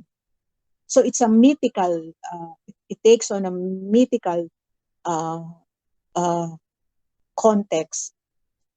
One example would be the Catholic author Flannery O'Connor, like her short stories and novels, like A Good Man is Hard to Find, wherein through the short story and the novels, short stories and novels, you have Catholic doctrine taken up, like what is the meaning of conversion. So you only hear it in mass, and then it's played out in the novel without mentioning that that is the sacrament of that, no? Without hearing the official word or terminology for that. So though you read a work and you read it in such a way that you are reminded of the uh, liturgical uh, terminologies like sacrament and Eucharist, it's not mentioned in the novel, but it sounds like that, no? So it becomes mythographic or structural. So work pla- novelists like Flannery O'Connor are not dogmatic. In other words, they present to us the situation. It's up to us to judge what happened to the person at the end. Did he succumb to evil? And so on. So we'll have to judge if the um, the ending, the end of man, is means he was saved or redeemed uh, through the change that he underwent in the story. Next slide, please. So there are specific methods, and we have to draw from our own discipline. We cannot draw like me. I can draw on literature. I cannot draw on theology. I do not know theology. That is not my field. I also cannot draw on philosophy. That is also not my field. I can only go within the limits of my under discipline. And so we draw specific methods from our discipline, but that does not mean we cannot engage in interdisciplinary study or interrelation. Yung tinatawag namin na natin um, na interdisciplinary criticism. Okay?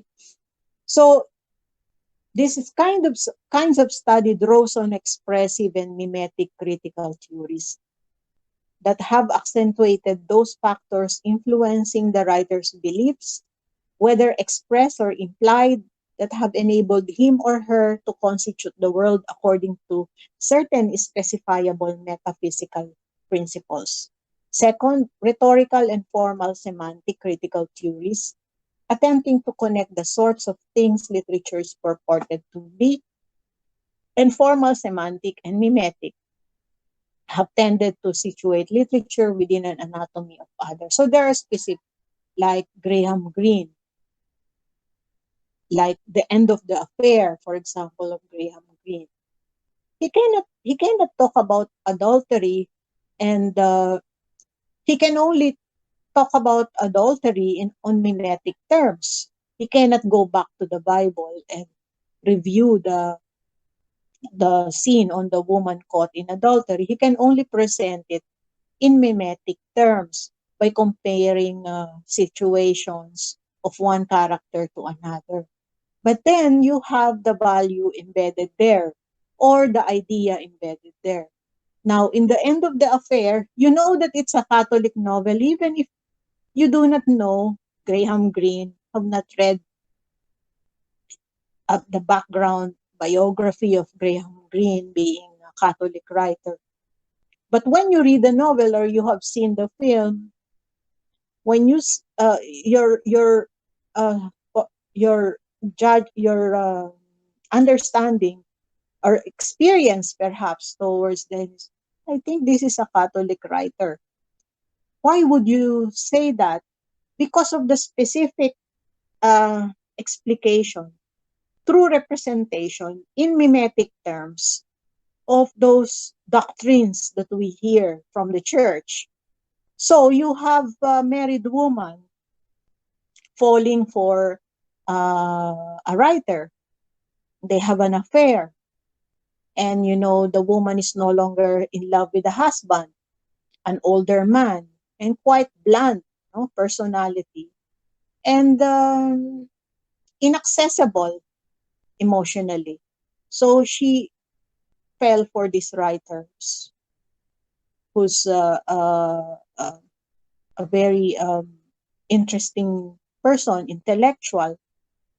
They had an affair, but of course there was the war, and when there was the occasion when they were together, and the person was the person, the writer, was hurt. She thought him dead, and so that moment she cried and prayed to God. She lived. If he would leave, then uh, I would leave him for good. And then, of course, when she went out to him, he's still alive pala. And so, towards, from the beginning, from the middle of the novel towards the end, then the story is about her avoiding him and the man not knowing why, because of that promise. And that is actually what we call in Catholic theology reconciliation and penance. What you would do for your sin to be forgiven, what would be your penance. But it's not mentioned in the novel that that has to do with penance or reconciliation and all that. You just know that there is a Catholic feel to this novel. So there is a particularly uh, mimetic application. And when you do the criticism for that, you draw from mimetic and critical theories to for a better appraisal of that work. Next slide, please. Another method would be the structuralist approach, the Prague and the French school. I mentioned this structuralist method a while ago, but let's again tackle them. Some of of course, Philo professors have better grasp of the structuralism of Barthes and Foucault. But for Lit, they are somehow borrowed to analyze works like folktales, how the Propian approach, Vladimir Prop, challenge the distinction between imaginative literature and other verbal forms, like folktale.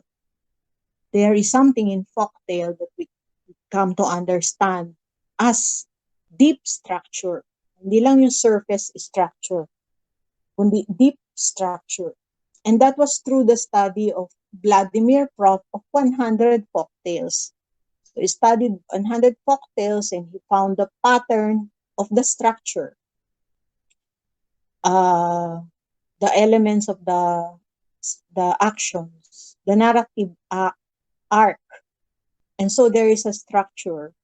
And the meaning is found in the deep structure. So, nagkaroon tayo ngayon ng theory ng morphology of the folktale. That all folktales read like that or is written like that or are written like that, including the Hollywood renditions, perhaps.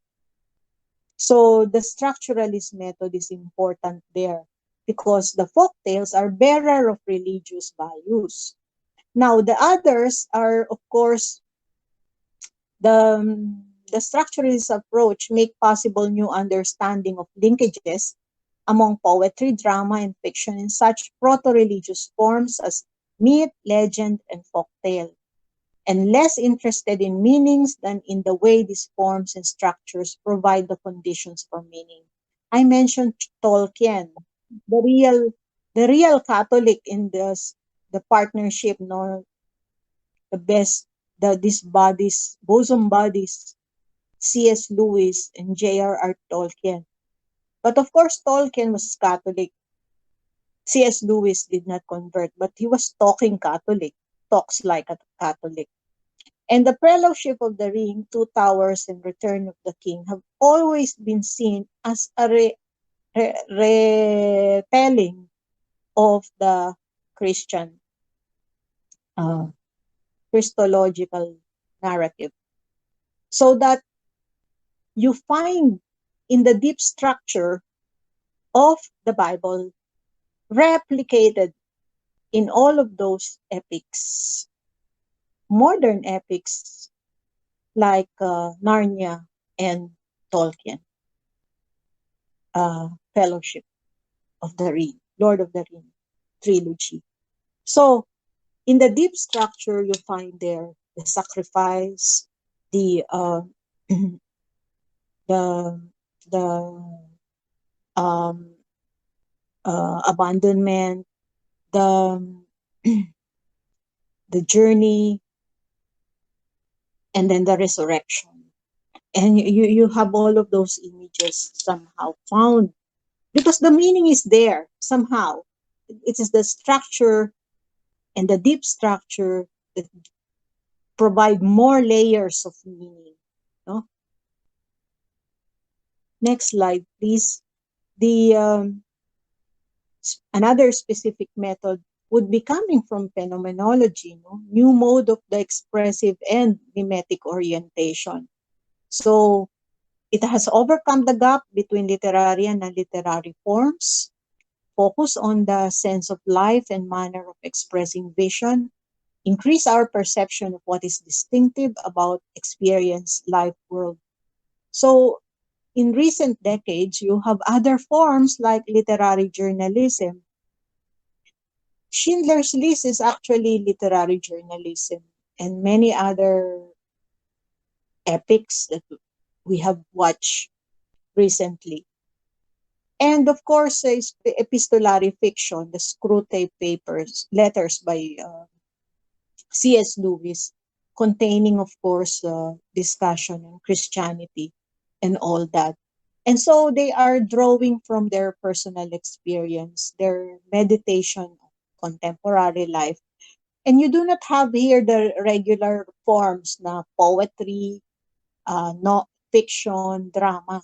No, instead you have the other forms like literary journalism and epistolary fiction because they have been drawn from an understanding of specific experience that must be taken up and delivered either through ethnography or personal writing, autobiographical mode, etc. Next slide, please. Hermeneutic, of course, the development into the poetics of the imagination on one side and aesthetics of reception on the other. Pays attention between text and reader. What must eventually converge in the event of understanding are two inevitably different cultural and metaphysical mindsets. And what is produced by this intersection of mindsets is an existential situation in which both text and reader are altered as the identity of each is challenged. And so you have a more specific method going into not the universal church, not the universal theology, but the way we experience God and religion in our lives. Now, here, I want to bring in some Filipino examples. That is my um, observation. That's why I, I I brought in these two old essays so we can perhaps pattern, hindi naman pattern, perhaps we can see that if they have that in the Western tradition, perhaps we can have our own because religion is a major part of our lives. And some of our writers are not studied, Catholic writers or Christian writers are not studied from the perspective of religious, uh, their religious ideas, but they are actually, they have written their works. They were driven by these religious ideas, like Gregorio Brillantes and Arturo Rotor. Like normally they would have this change of heart. The characters would then undergo this uh, conversion, like the doctor in Faith, Love, Time, and Dr. Lazaro, who is agnostic, no? And then eventually, uh, the he would ask, why would I? The father would ask, uh, what has happened to you? And so he said, perhaps it's because of my profession. I have forgotten how to connect with a God or the God or the divine, and so on. And so you have this conversion. But the short story, for example, will end with him not yet converted, but perhaps on the verge of converting. And then you have again another doctor who saw somebody dying in at last this fragrance, Arturo Birotor, and this old woman is alone, dying in a ward, but no visitors, no relatives coming over to visit her. And yet each time the doctor would see her uh, putting fragrance or perfume on her dress, as if preparing herself for to die, no? And so that's very odd for the doctor. But somehow it gave, it is the conversion actually is not the dying woman, but for the doctor realizing that for him dying is a commonplace scene, no? in the in a hospital ward. You have somebody like this old woman who's even preparing for her eternal reward, no? Putting on the last drop of perfume on her body. So this is really more very specific explanation of uh, doctrine. If they are not doctrine, then perhaps they are religious concepts. Nikwakim 2, post-structural and deconstruction is the conflation, next slide please, of the formal semantic and mimetic orientation, demonstrated the unreliability and instability of all statements made in verbal forms. The attack on language and its assertive capacity has carried with it a skepticism about the religious claims made by works of lit, but their own methods, which depend on the ability to locate the linguistic center or any text and then to decenter it by showing how ultimately indeterminate and referentially ambiguous its linguistic access is, are not without a religious premise. The chief motive behind all acts of interpretation, according to this theory, is prophylactic, to resist the seductions of text and their meanings. Of course, we know that deconstruction and post-structuralism, the unreliability, instability of the statements made in verbal word, decentering linguistic play for decentering claims. No? And you have here, I think even if Mohin wrote in the 60s, he would give us some like progenitor of this deconstructivist text, no? Like giving us, for example, an example of a miracle that is not really a miracle, no? Like the cave and shadows. We do not know whether really there was a miracle at all. And the reader is there to read into the text whether it was just a claim or not. In my sad republic, you have also uh, heroes, marginal heroes of the Philippine American War. And somehow they belong to the millennialist movement, yung millenarian rather, millenarian movements. And they have this deep love for country, but at the same time, they have they engage in these millenarian movements. And so you have their country and God. Uh, and in the end, when, of course, you have the sad ending of these marginal heroes, not even a footnote in history, but they were heroes nonetheless. And you find out that they have this belief that perhaps one day they will find their country free. But but they were not agnostics; they were Christians, and somehow they find some solace in that uh, hope. So you have the role of language. In fact, in the ending of My Sad Republic is, I will be forgotten here in the Bilibid prison. He was sent to the Bilibid prison. He was captured by the Americans. Thank God for the word. One day, they will think of my word, my final story. And that's exactly what happened. Number grand prize in the Centennial Literary Prize for the novel, exactly because of that. How language can survive and give us the story of our sad republic. Maybe not a source of desperation, but a source of hope for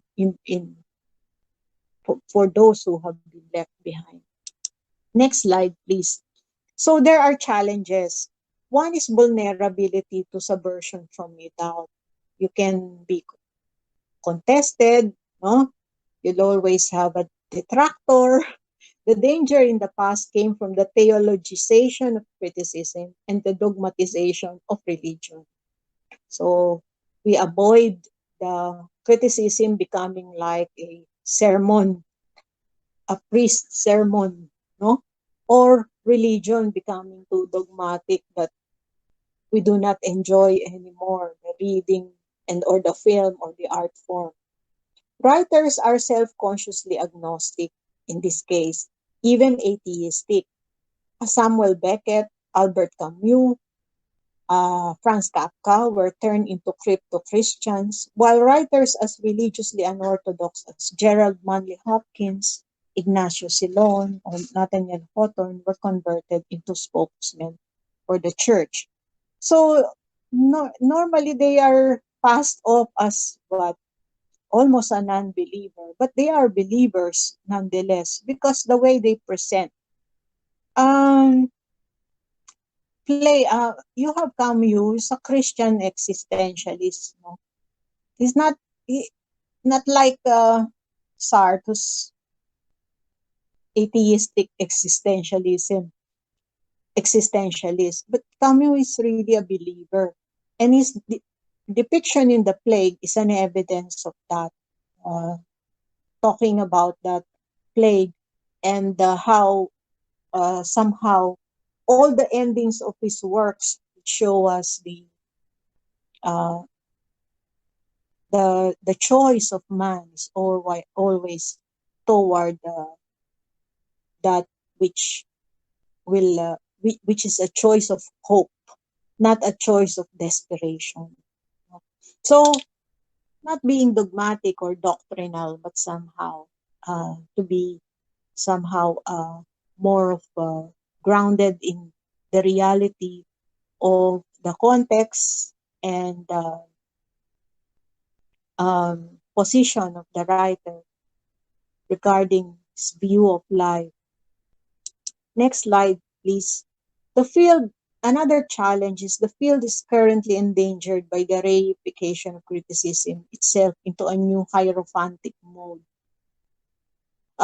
This eschatological mood in criticism, in its most extreme form, has reduced all writing to the level of a hostile act and turned criticism in general into a kind of higher pathology whose mission is to diagnose and, if possible, to eradicate the disease called literature. So it becomes like literature is now like a disease that is a non-speaking art. How can an art form that is based on the verbal be a non-speaking art when it can no longer move, perhaps?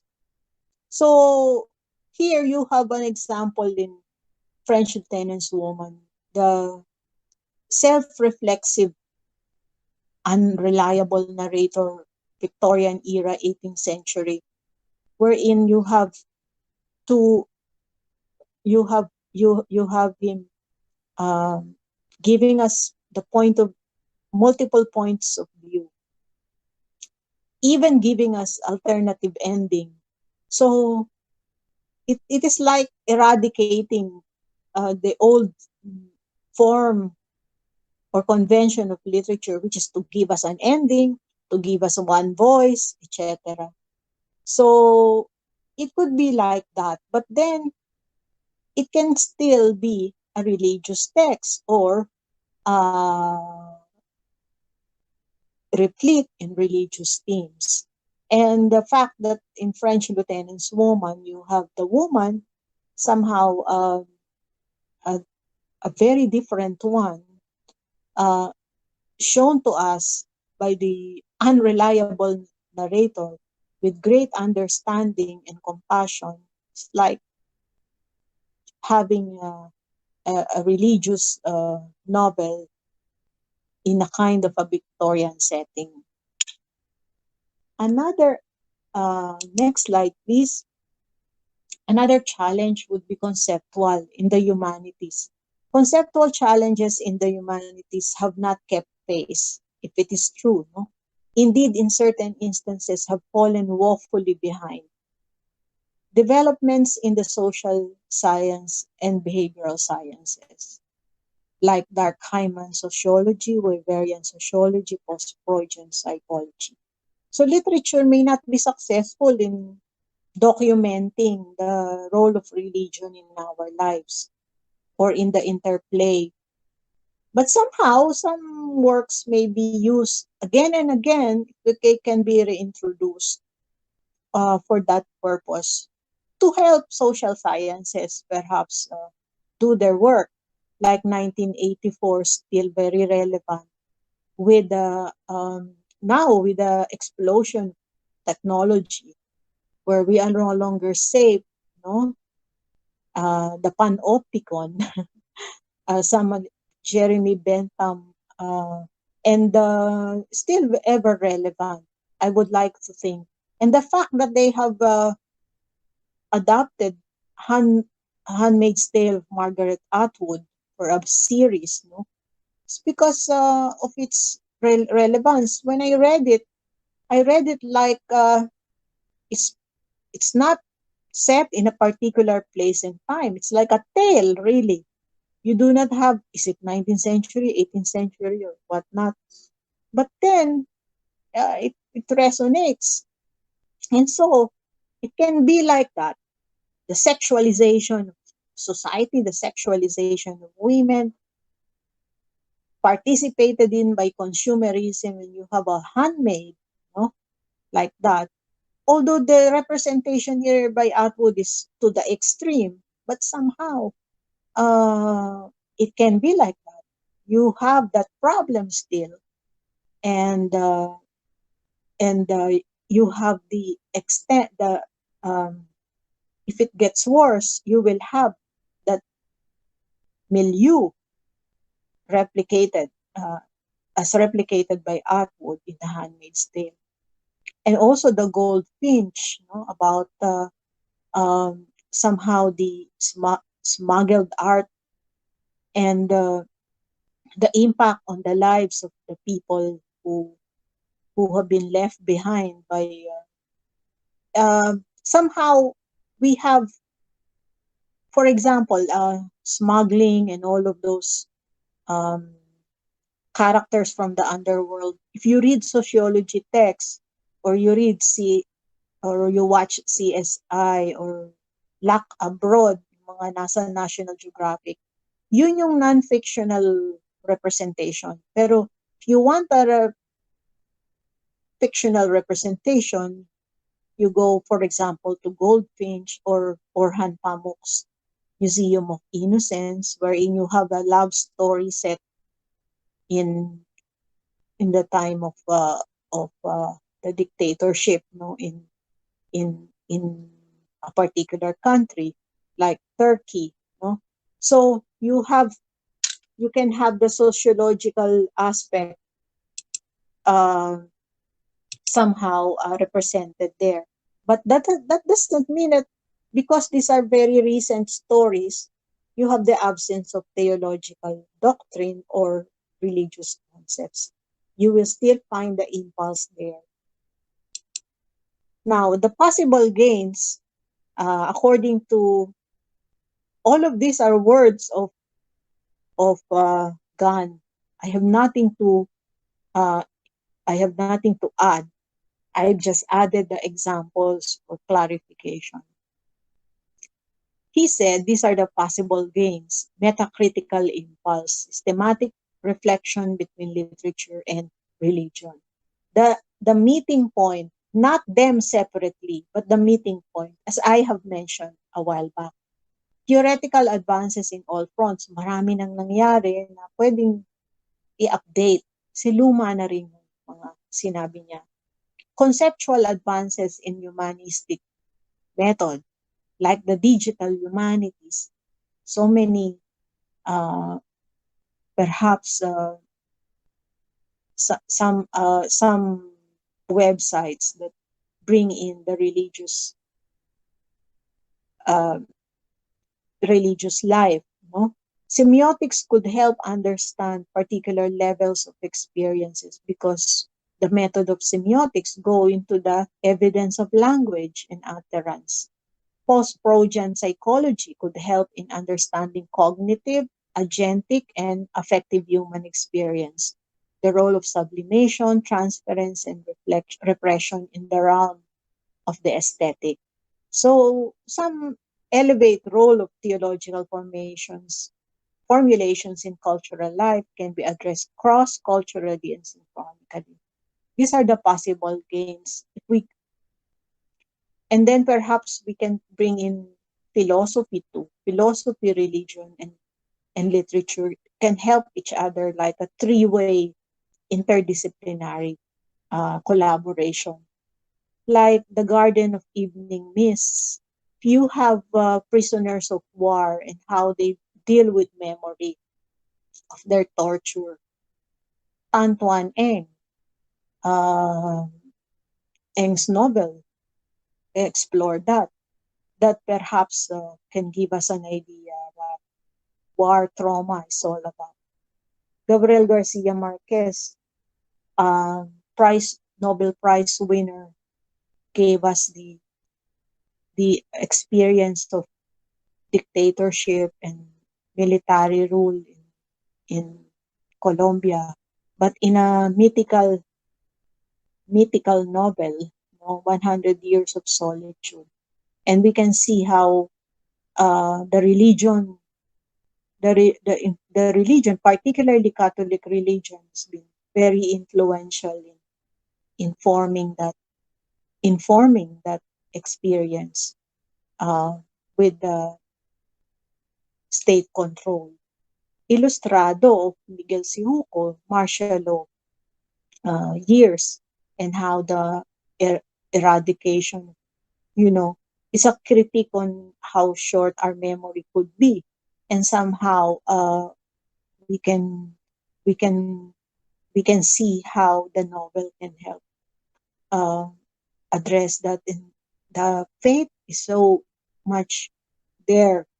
In fact, shaping the novelist's vision of a just society, and of course the one that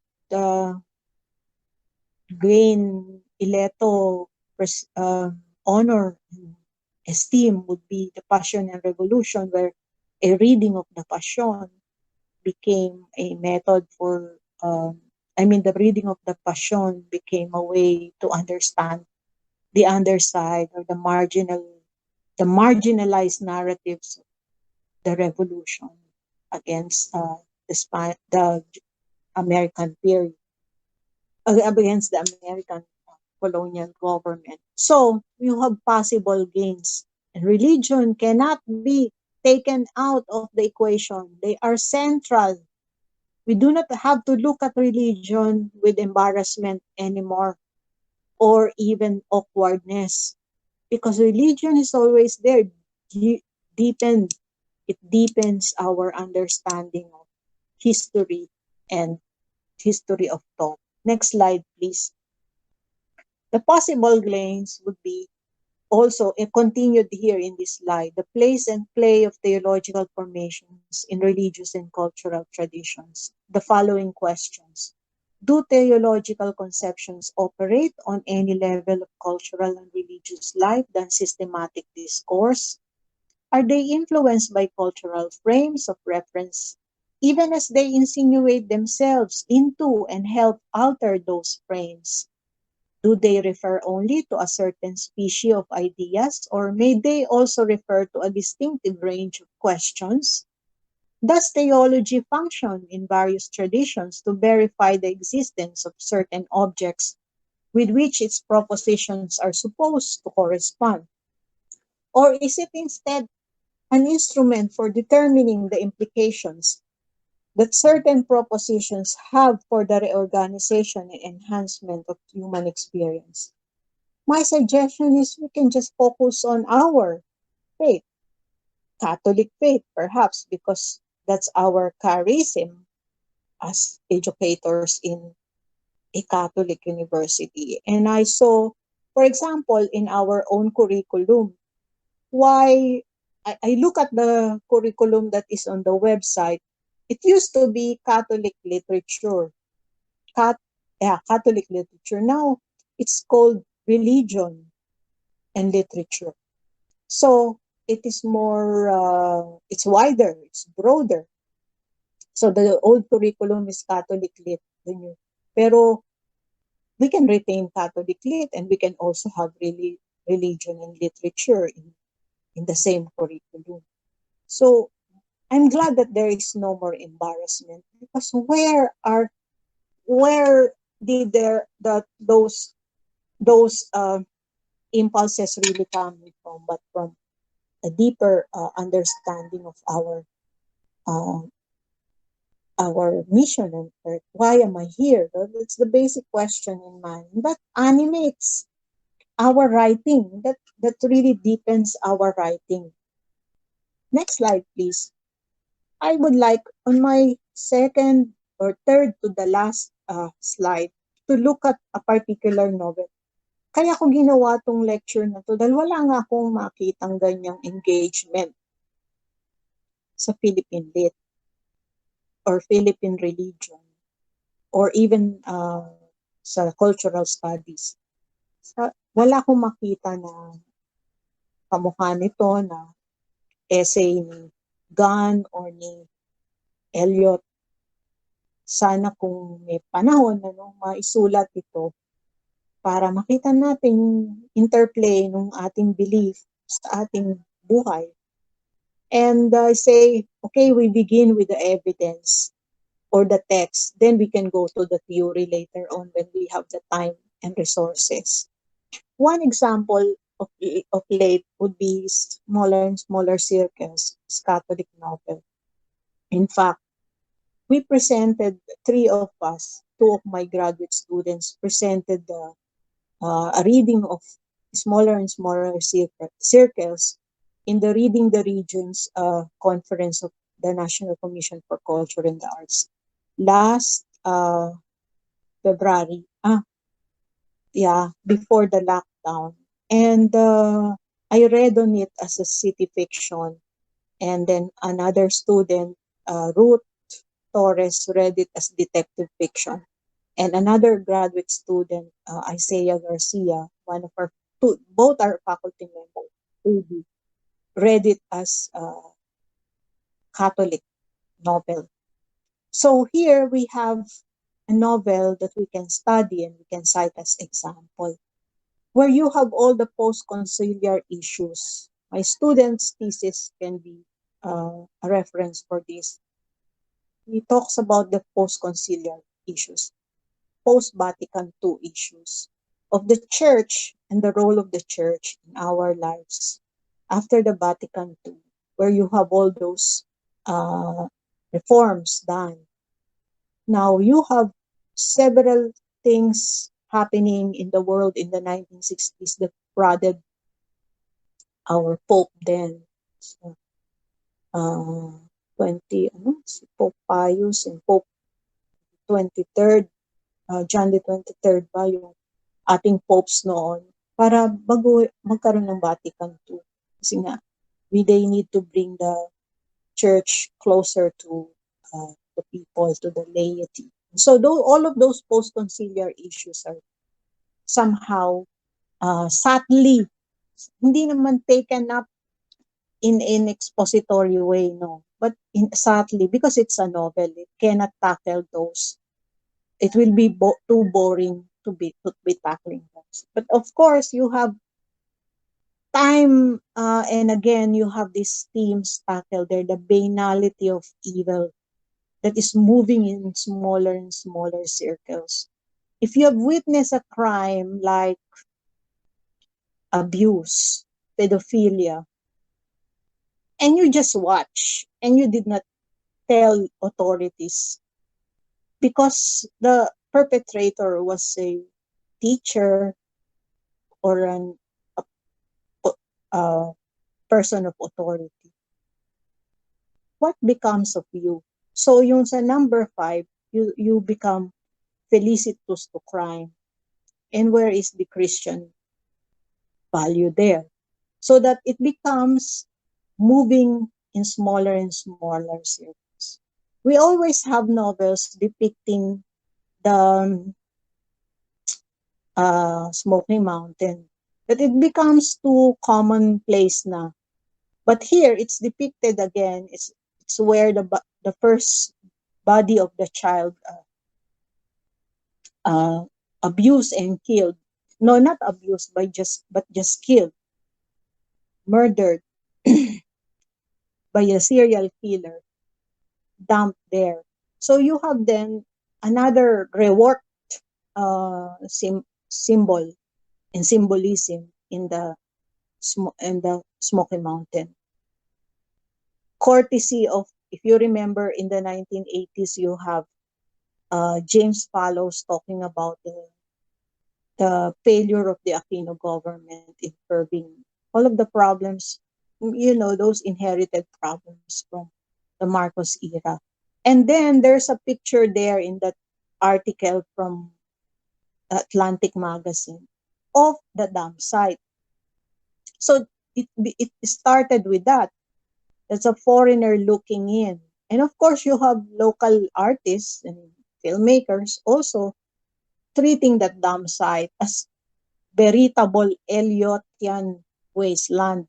So again, you have parang commonplace symbol, no? Can't you find something else? But I think that's very important, integral to the novel. The novelist cannot avoid the use of the dam site as the symbol for the serial crime, series of crimes. So you have the wasteland theme. Again, you have Eliot talking about that in the early part of the 20th century, and now still a wasteland, and now more a wasteland, perhaps. All the chaos are not time bound. They are time free. They they come in every generation. And so the problem of evil is always there. And since the problem of evil is always there, religion is always there. And the use of detective fiction, as we know, is always connected with theology. Knowing who done it, who did it, who's the culprit. And finding out the culprit somehow we believe is also an action of God. So the conflation of detective fiction and theology is there. So if you're the critic and you just bring in the detective elements and not the theology, you are missing the point. Because you need to bring in the theological, because the detectives here are two Jesuit priests. So why Jesuit priests? And then the NBI is just in the sideline. So why Jesuit priests? Therefore, there is something there. We may be missing out if we remove the theological aspects. So the question of guilt, the question of mercy, of destination, redemptive suffering, and eventually the grace. So when the Father Seed found out why this dentist is killing all those young boys, not really abusing them, but just them and skinning their faces, no? And then finally, when he was apprehended, no? First by the priest and then by the police, and he learned of what happened to this dentist in his childhood, how he was abused repeatedly by a teacher, and all those boys who just watch, all those boys just stayed silent. And you have the mercy, no? The mercy that he has shown, Father Seed has shown, and the concept of grace. And you will say, is it just about that? It's just knowing who done it or who did it, like in Sherlock Holmes. Who did it? With the help of Dr. Watson. Who did it? No. Actually, at the end, it's the concept of grace and reconciliation. He was able to confess before he died. And so it does not purge him of his sins. We cannot tell whether he was forgiven. Only God can say. But somehow that concept. And although the next scene is about Christmas, the final scene is kind of trite, but somehow it talks about that hope, that element of hope. We don't find anymore in detective fiction. Because in detective fiction, you just end with the uncovering of the hidden truth or the unraveling of the criminal. So you just end there. You don't end with hope. In It's dark in modern detective fiction. Therefore, we can engage that using important concepts from our Catholic culture, not from high theology. If we do not want to begin with high theological doctrine, we can start with Catholic culture. Next slide, please. In conclusion, according to Gunn, this is his conclusion, the problems that confront the relations between literature and religion also confront other interdisciplinary endeavors. Other interdisciplinary endeavors like philo and lit, religion and philo and uh, sociology and lit. So in other words, all of these interdisciplinary endeavors confront the same problem of uh, expertise, preparation, balancing act. Secondly, what is the purpose of interpretation? The purpose is to de-interpret in order not to deceive. Perhaps he quoted it from somebody else. So, just to unravel, no? So that we get to a better understanding.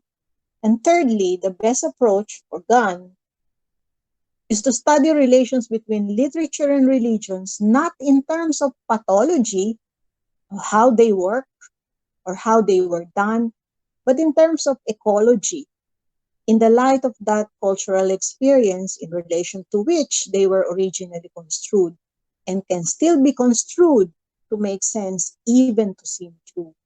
So we should not look at it as a done thing, a historical thing, the way Gunn did in his essay, no? As something, oh, these are the evidence, or this is how to do it, these are the rules.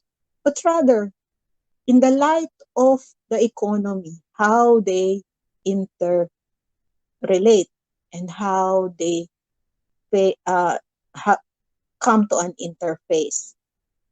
Therefore, that ecology needs our uh, scholarly attention. And finally, in my final slide, personally, my take, I have been borrowing Gunn's words and Eliot's words all this time because as I did told Dr. Jovi, I will do a close reading of these two essays so that to finally propose what coming up with our own interdisciplinary collaborative project. No? Now I would like to end with my own take. No? Personally, is to embrace the importance of literature that have moorings in faith, because that could give it a stronger ground, concept-wise and in terms of forms and elements. The greatest works of literature from Iliad, perhaps, to Noli Me Tangere are steeped in the moorings in faith. You you say a great work of art or a great work of literature, they have strong moorings in faith. As I've said, maybe not confirming faith, but somehow critiquing faith or disconfirming or even challenging or deconstructing, whatever it is. No? There is always that moorings in faith. The religious aspects assume a structure and form in literature at a representational or mimetic because of the simple truth that belief becomes truly salvific and redemptive when it is enfleshed or embodied in its most human of expressions. When Christ came on earth, it was called incarnation. So he's embodied in human form. In fact, he said, I am the Word, I am the truth and the life. So the our Christian faith is based on the Word of the Bible. We are the religion. According to the medieval scholastics, we are the religion of the Word because our religion is based on the Bible. So, if that is the case, we need that embodiment in word and in human expressions of art. And that's my take on that, the interrelationship between religion and literature, how symbiotic and deeply intertwined they are. I hope that this can be uh, helpful to our participants in the CPE and perhaps a collaborative project in the future uh, involving not only philosophy and literature and theology, but other disciplines in our university departments. Thank you.